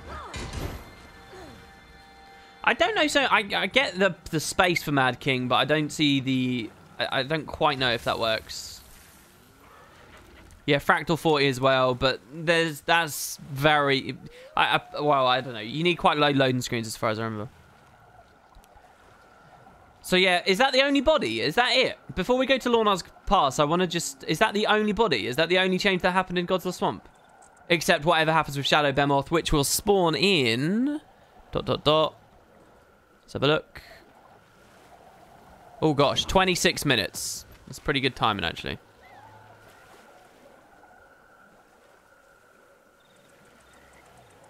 Go see the Norn in the hut. Okay. So, this guy has been here since launch. I don't remember him saying anything super interesting. I remember some theories that he's basically the Moss Man or something like that. You take your life in your hands when you travel through this place. Tread carefully or you may lose it. What do you mean? The human gods may have left this world, but I can tell you some powerful presence never left here. Evil things roam freely here, looking to feast on the living. And then why do you stay if it's so dangerous? Ho, traveler. To learn. We Norn deal with the spirit, and there is a spirit here, unlike any I've ever seen or heard of. I seek to learn what it is. See, this isn't new dialogue though, is it? I think this is old dialogue. And I think that this is basically just referring to the Shadow Behemoth.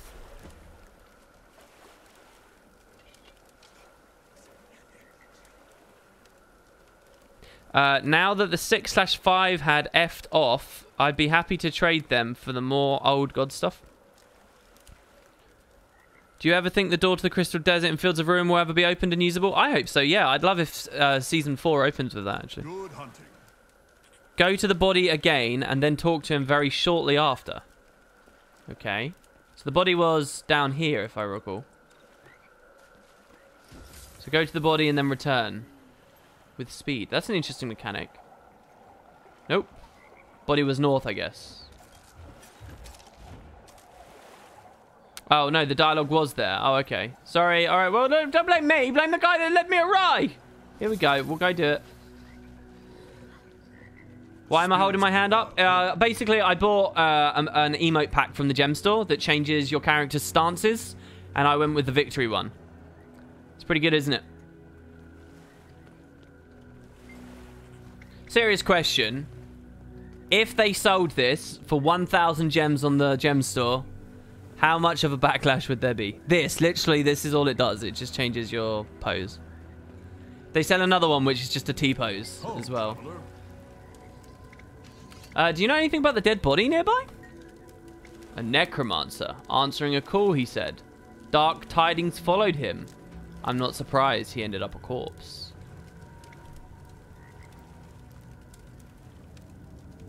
How strange.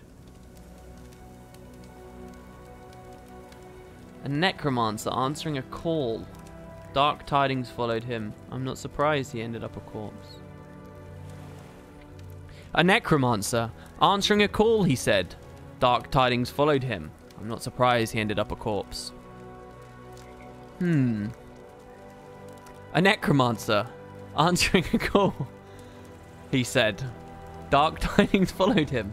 I don't know what this means. What necromancer would be called to the swamp?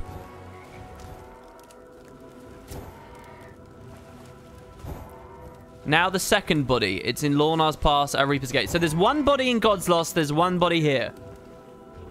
Well, I get wait though, because it kind of connected to Godslost Swamp, and especially in terms of Underworld influence and lore, is the Black Root Cut. I'm going to guess members of the community have checked there already, but I'm just going to go have a quick look-sees myself. A human necromancer located right next to the Temple of the Aegis. Oh, what? There's a... All necromancers, haven't I heard the call? Yeah, I'm a necromancer, so... Well, let's go to the temple first. Hold on. So, I noticed something different. Remember the necromancer E from Guild Wars 1? She had this skull called Adam that... You can buy on the trading post as a focus. This focus got a new icon recently. Do you think that will have any play in this upcoming stuff? Did it really? How recently? The call is Morgemoth and the lady in red equals Scarlet. What are you talking about? I don't see any NPCs here. There's some historians over there. Yeah, and what's this about Lady in Red? I haven't seen a Lady in Red just yet. I have so much to tell you. Keep an eye on the spirits.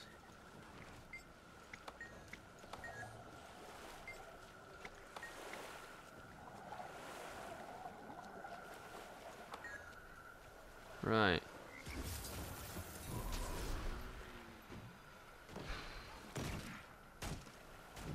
So it doesn't feel like there's any more.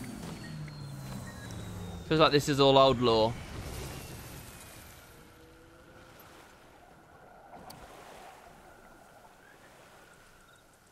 Sorry. November 7th patch is when it happened. In before they get rid of Doom the same way as Lazarus. What's the chance he'll be dead before X-Pac 3?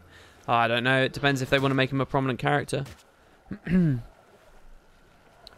The corpse is a human necromancer located next to the temple ruins. No, I know. I know that the body's a necro. I'm just saying why a necro is being called to the swamp. There is a Lady in White event just at the start of the map of that graveyard, but I doubt it's connected to the Lady in Red. Corpse next to ruins. My God, it's like talking to... I mean, genuinely, can someone type in a full fucking sentence? What corpses are where? Is there just one corpse in Godslost Swamp and one NPC to speak to? Or is there a corpse, some ruins here as well?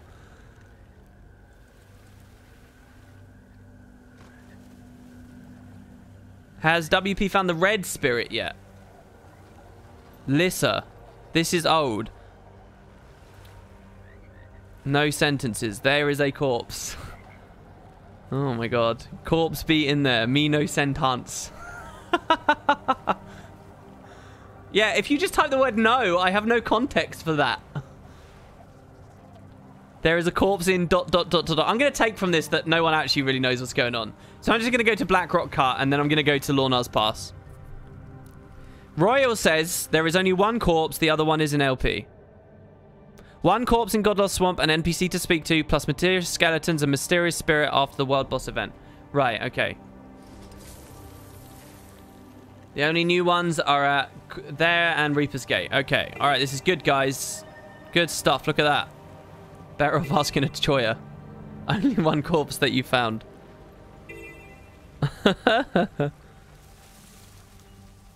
Keep on the time. Less than 20 minutes till the Shadow Behemoth. Yeah, I've got my eye on the timer. It's on our wiki page just over there.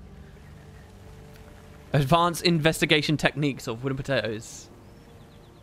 It works. Are there always discarded papers in front of Cordicus's place? I guess there are. Or, not Cordicus, Uzlan's. Puka Puka? Puka Puka Puka. That's how a Choya sounds, right?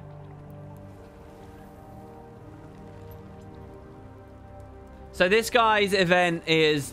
He tricks you into robbing graves and then he abandons them. I'll take you there.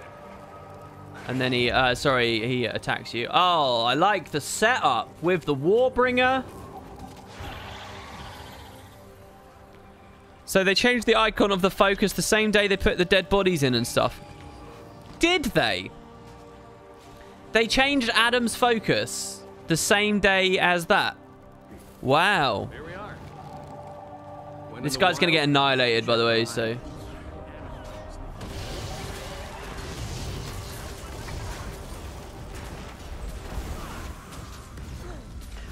Nope. So that event didn't change in any way. So if you're wondering why I'm here in Keswick's Hills, it's because this is basically connected to the issues in Godslost.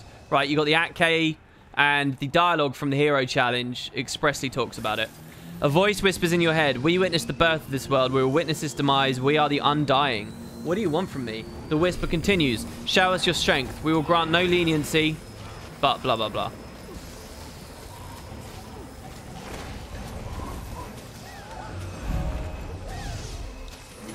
I got attacked and interrupted there when someone else spawned it. So I'm not entirely sure there. I think there's something that points out that there's a connection. Maybe an NPC. Copper ore. I wonder if Draethor says anything or could get involved. That would be cool. Draethor's a necromancer that's been hanging around these swamps for X knows how long. Alright, let's go to Lornar's Pass. Someone else was talking about, like, these wisp things that I made a video, talked about in a video years ago, and they managed to source me, which was pretty interesting. So, let me go to, I guess just one of my mains, and we'll go over there on that.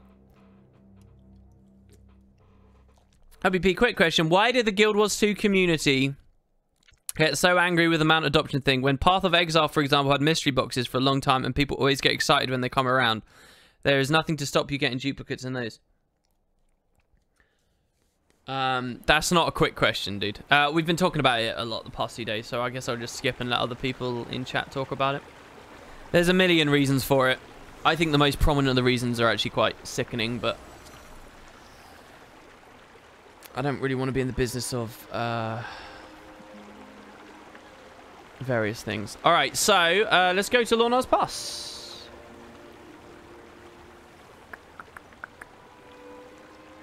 Reaper's Gate. So remember the story earlier about the snake dance and about the really remote extra temple? Well, we're coming here.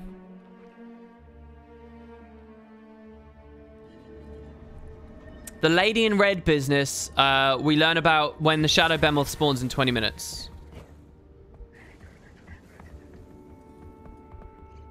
But first, we go to the temple. So if you guys have never done this, this has always existed in Guild Wars 2. Oh my gosh.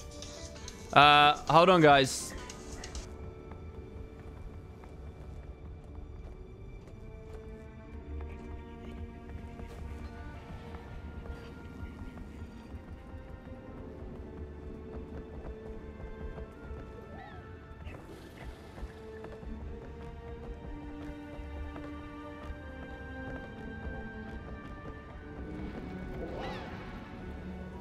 All right, I'm back.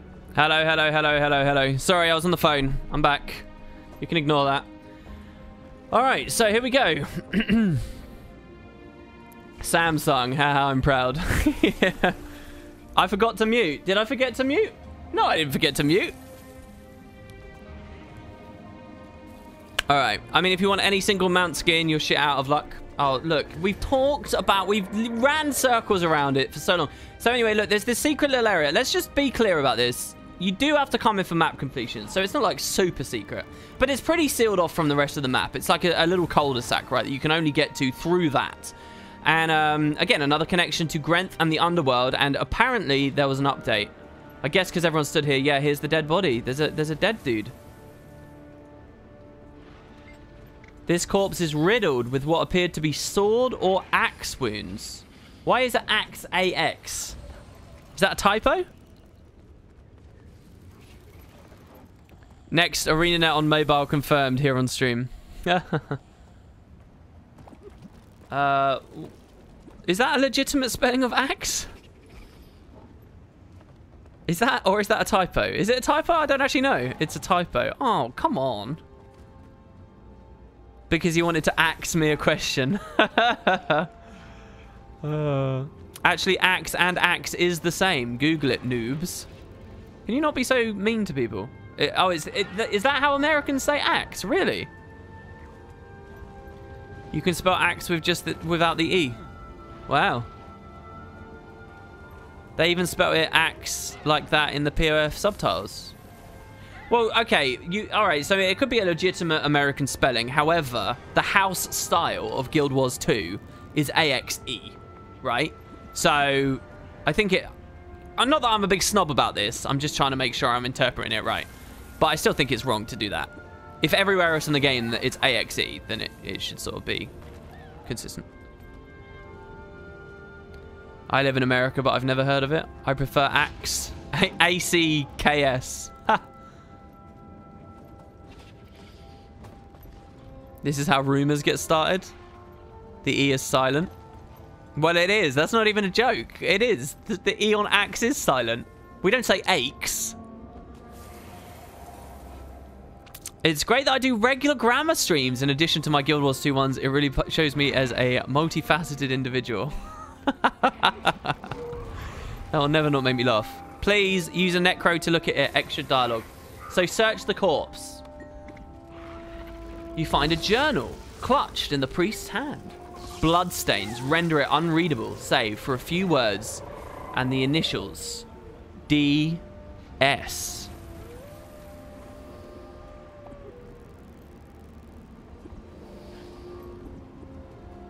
Wooden swords and axes leave very different wounds. One stabs/slashes and one hacks. Yeah, I guess. I don't know whether we're supposed to look into that, though.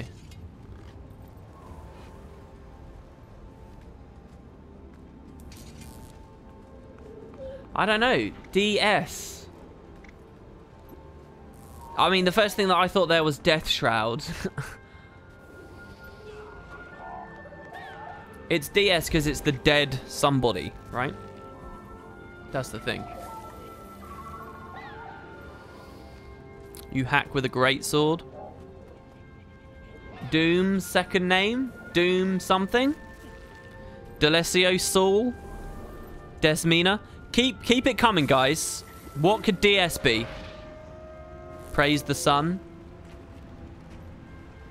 And I'm pretty sure, I mean, I know we've had a few messages about this in chat, but I'm going to go out on a limb and say it's not the Nintendo DS. Doom Soul Reaper. Dagnar Stone Pate. Whoa, you got me a little bit erect on that one.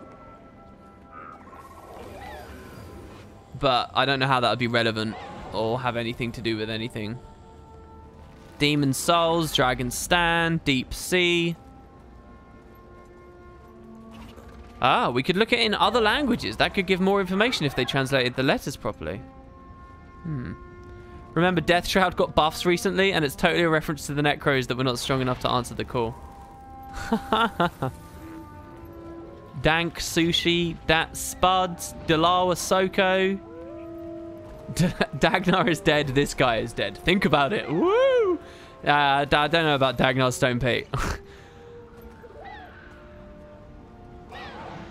Sol Delesio. In Germans, it's also DS. In French, it's also DS. In Spanish, it's also DS. So the fact that it's DS on all of them suggests this is a proper noun, doesn't it?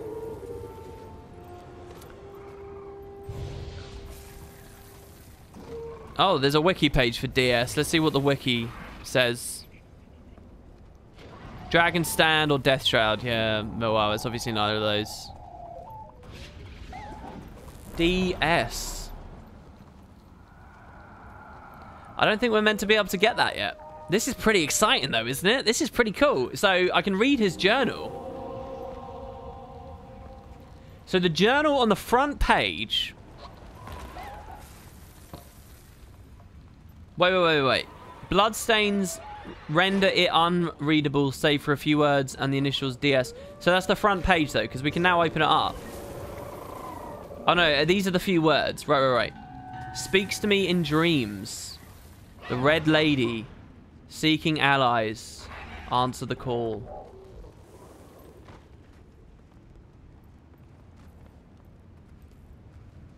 Wow. Oh, you think it's Desmina, Grant's first Reaper?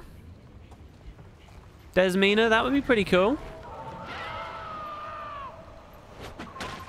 Christ, one of those griffins sounded scary there. Did you guys hear that absolute wail, that shriek that one of these griffins just did? That was horrible.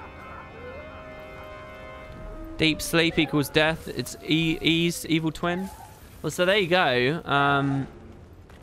I wish I had something better for you guys, but very little strikes me there. So then the other thing is, you've always been able to kneel at this, just Guild Wars 1 classic style as an Easter egg. But now there's like an extra thing that hits you. So we get this buff, that was always there in the game. But now when we kneel, we get this visual effect that has Crichton runes on it, Crichton letters. And I saw people on Wiki were trying to interpret these. That leaves me to wonder, do we also get that at the Grenth statue in Queensdale? And what about any other Grenth statue in the game? What do they also do it? Are they different letters? Do we have to piece them all together because all the statues have something? Oh, how cool would that be? Anyway, by the way, Shadow Behemoth will be very soon, so get your sweet little behinds to Godslost Swamp because we've got 6 minutes for that bad boy. So let's go over here. This is Melandru. We don't care about Melandru. Where's Grenth? Can we even kneel underwater? Here's Grenth. Hello, Grenth. Just paying my tributes, bro. No, we can't. We can't kneel underwater.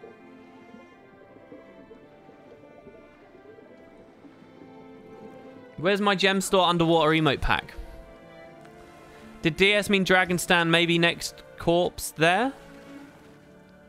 Shroom 1up says that's too elaborate for ArenaNet. You know, I know you're just being like jokey about it, but I do actually wonder, what is the most complicated thing they ever did? I remember a lot of the the Warring Critus stuff had weird ciphers and cryptic things. Dwarven Stability. Oh man. Yeah, we need to unlock that Guild Wars 1 skill and bring it back. So here's the thing though. There was an NPC we could speak to in Godslost Swamp about that body. Why do we... maybe there's a character we can speak to in Lorna's Pass about that body.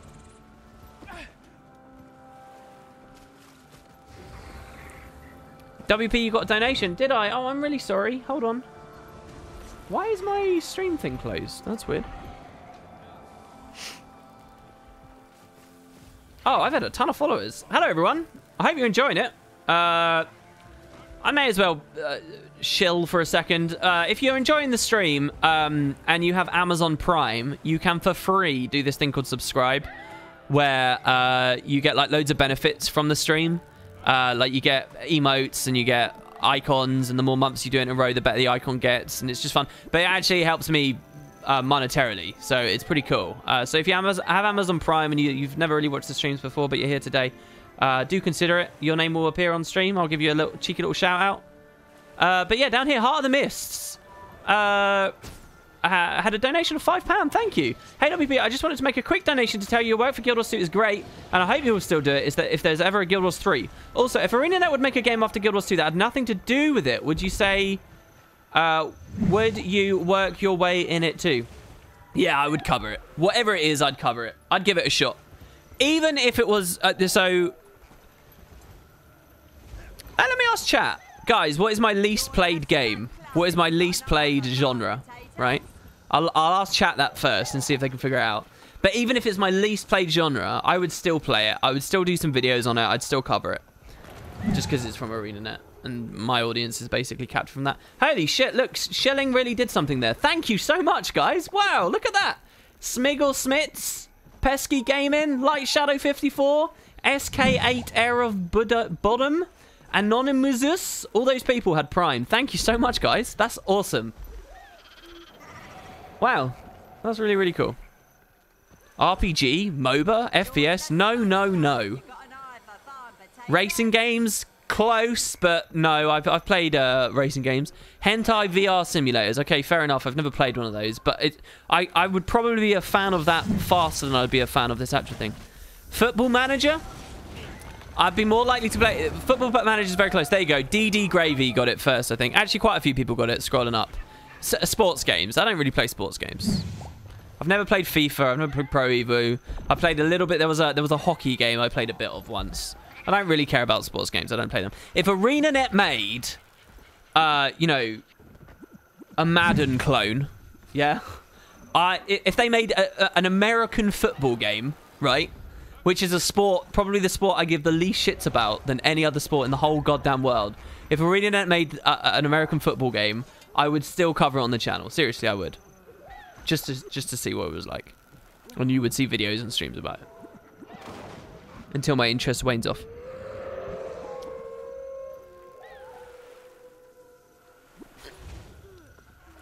I did play an RPG-ish game called Chaos League once. Which was sort of a sport game. But yeah, I'd be more likely to play a Football Manager than just a straight up thing. Anyway, Shadow Bomb Off should be in a second. Do you think Guild Wars 3 would take place 250 years in the future and have space char? I don't know what I'd want from Guild Wars 3. We've talked about that a lot, but I don't think they'd have to stick with 250-year jumps each time. I mean, why? Who says that? Maybe DS is this guy. Dirk Shadowrise. He's a Necromancer henchman from Guild Wars 1. Well, but the thing is, this guy, if I remember rightly, he's just based off of a player, isn't he? Who won a competition? I'm trying to scroll. Yeah. Yeah, the Henchman skill bar contest. I don't know if you guys know about this, but in Guild Wars 1, they held a contest for players to design builds for AI in PvP formats. And if you won, your character and your character name and so on, that became the NPC. So that guy, that's just a Guild Wars 1 player name. So for him to suddenly be relevant in lore, I don't think it's him. What if there's connections to the Herald being Devonna? Starts with D, perhaps. Links to Eve with Adam. Maybe some hints around Sin somewhere, or their relatives in Divinity's Reach. I still haven't really looked into the Devonna Herald thing. I was going to do a video about it, but then it slipped my mind completely. Check out the POI that you're next to in the swamp. Its initials are DS. Deathroot Shack. Yeah, but you'd think we'd be able to go and ask this guy about the body in Lornar's past as well, but...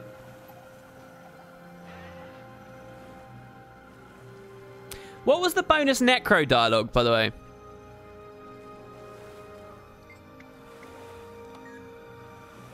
Stab wounds. So wait, this guy was stab wounds.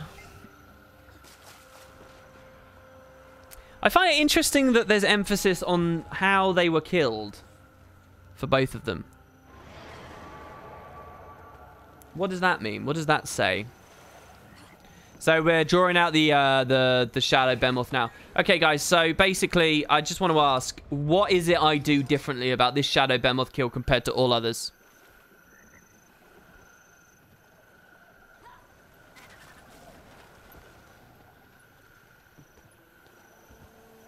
The DS for the Delesio Seaboard, the mission where you get the Scepter of All for the White Mantle, also, by the way, represents the one area of Kryta that we haven't been to yet. Well, not the one area, but a significant area of Kryta we haven't been to yet. This was a data mine Tyria 3D map. There's a temple to Melandri there. If that was a temple to Grenth there, it'd be really cool, but it's a temple to Melandri. Make sure you are in Lornar's during nighttime. Be near the body when the Behemoth dies, or between the shack and the body. The necrotext in Lornar's makes reference to the fact he's been tainted or touched somehow by the Underworld. But we never got that. Is that because we were there in day? Should I piece together these two separate comments, or is that silly? Bonus necro dialogue from Reaper's Gate. In addition to axe wound, this priest's body was clawed by skeletons. This corpse is marked with traces of the Underworld and powerful necromancy. The Doomsdayer Senna quote, Hear my words, child, repent and be saved. Your wasteful existence in this world will be at an end soon. I am a messenger sent to impart this news to you so you may be sent safe in Grenth's embrace.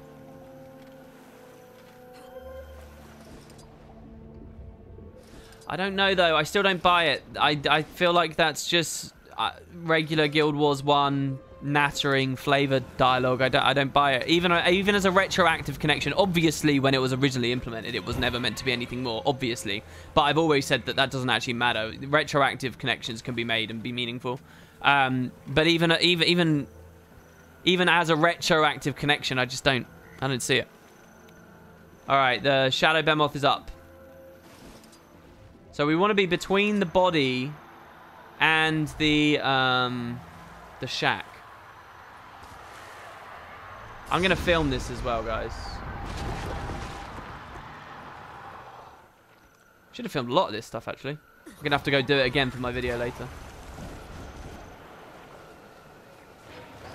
Sorry if we drop some frames while I film. I just saw we dropped 81 of them. 81 whole frames, guys. I don't even know what build I'm on. I'm on a healing build right now. Ugly is up. Yeah, it started.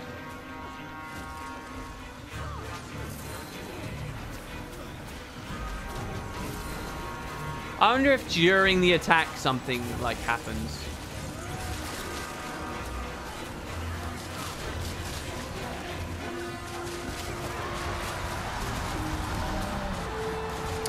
When I say I'm recording, I mean your chat isn't appearing on YouTube. I'm recording without overlays. Sorry guys, but you're not. It's the person who just said, "Hi YouTube." Sorry, that's not what I meant. If you go to the Heart Vendor, the north of SB, there's a woman that has a book about necromancy. Okay, but is that relevant? Yeah, bye YouTube, sorry. There are some skellies appearing from the portals, by the way. Oh, mysterious skeleton. Oh shit.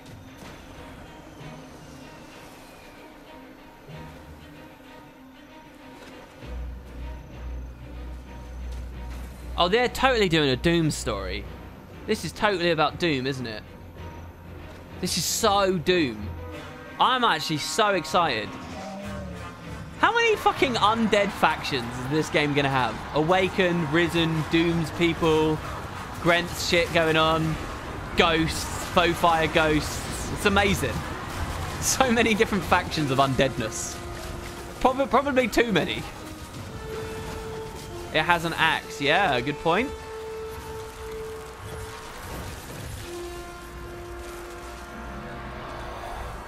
This one has an axe. They all have axes.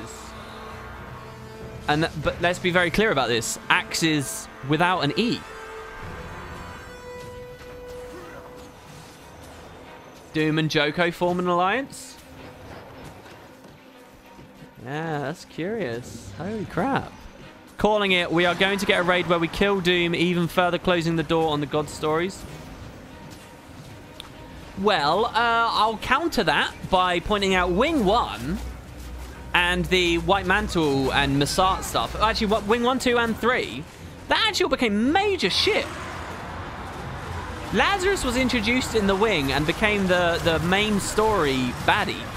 So if we have a raid wing to do with Doom, does that not mean...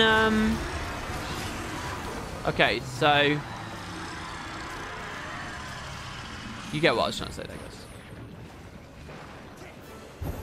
So where's the lady? Well, I see people are moving over there. Mysterious Spirit. Oh, shit. This is like the thing in Guild Wars 1. What?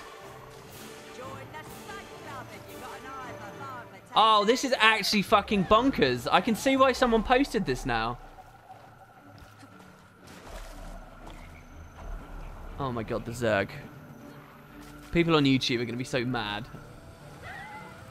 Talk to it. This person seems to have died from a number of stab wounds. Did it just dissipate? I can't see it because of all the...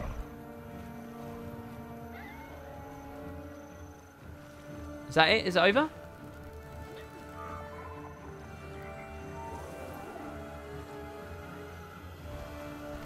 Long time viewer, love the Grimrock videos. Can't wait to see your other Let's Plays. Thanks, man. So where's the lady in red? Did we hear about a lady in red yet?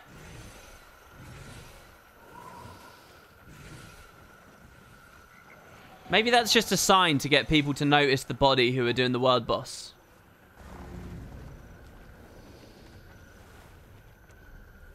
Did it spawn at the Shadow Behemoth?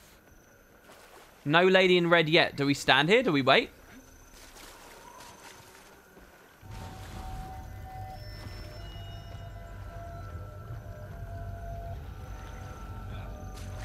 Yeah, I know the spirit was red, but why the fuck is it a lady? Why is lady in red what everybody says? Why is that the title of my stream? Why is that? You can't just tell me that that red wisp is... What?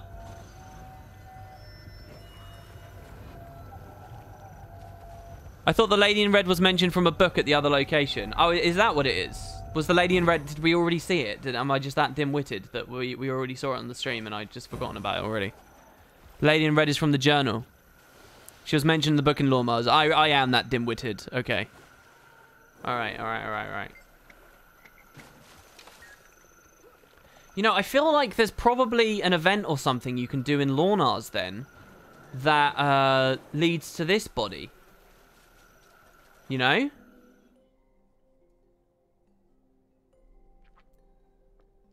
Or some necromancer we can speak to here. Yeah, old man WP, yeah. Someone mentioned to be in Lornar's Pass at night. Why? I think it's because that's the only way to trigger the necromancer dialogue. It's nighttime now, so I'm going there now.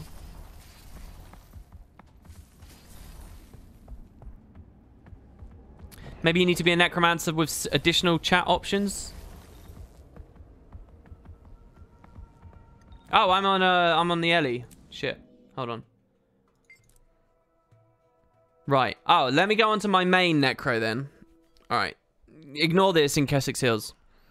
DS equals Delgamore still? I just don't see the Dwarven connection. I mean, I remember, why do I vaguely recall some kind of connection between Stone Summit and Grenthi things?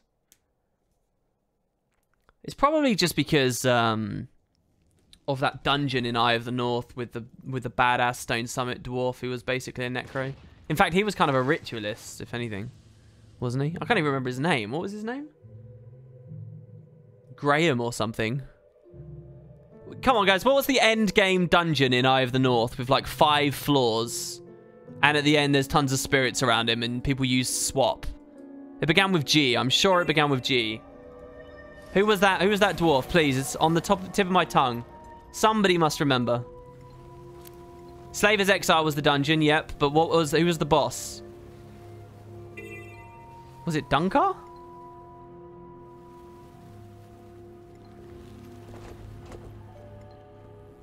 Gornoth? No. Oh, it was Duncan. Duncan the Black. Wow, why do I remember a G?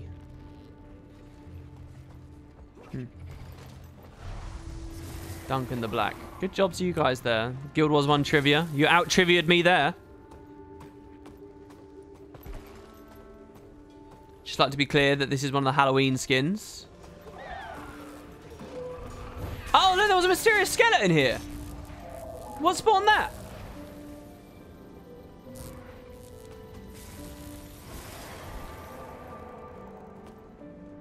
What spawned that? Read the journal. Speaks to me in dreams. The Red Lady seeking allies. Answers the call. Oh, they just respawn. Oh, look at this.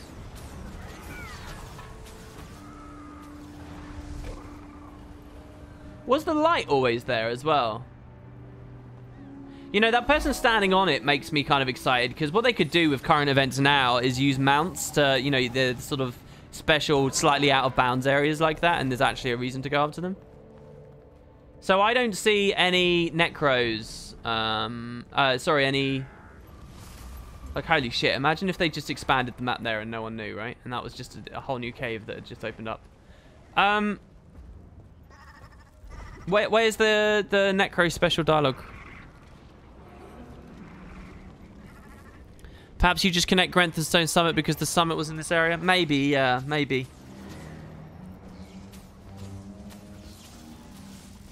Or it might have been some Northern Shiver Peaks thing. Well, guys, I've got a delivery on its way. So I would stream a little bit longer, but I think we've got all the main information except this necro dialogue or why we came here at night. I'm not entirely sure about that.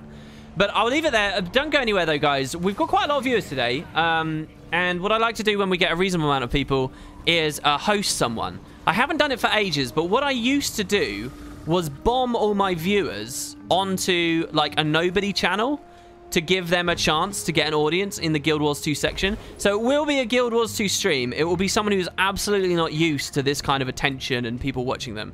There's basically no one else really streaming right now. So, well, with very, very, very significant viewership. So we've got lots of people to choose from. So please do stick around. I'll be in chat. I'll be in the comments. We can talk more about the current events and stuff. Maybe even get this other person to play and do a little bit of it. So yeah, there's not many people with face cams either. PvP, World versus World, PvP, Heart of Thorns.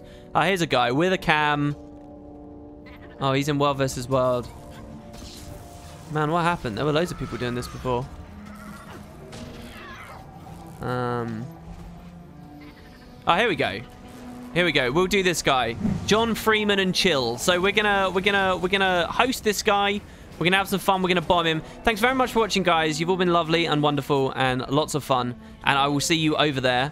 I'll be back same time tomorrow. To all those people who subbed and stuff earlier, your bosses, thanks very much for the donations. And I will see you all very, very, very shortly. So let's have a nice, good host. It's not World versus World. It's a bit of PvE. Don't go anywhere. Seriously, let's blow his mind.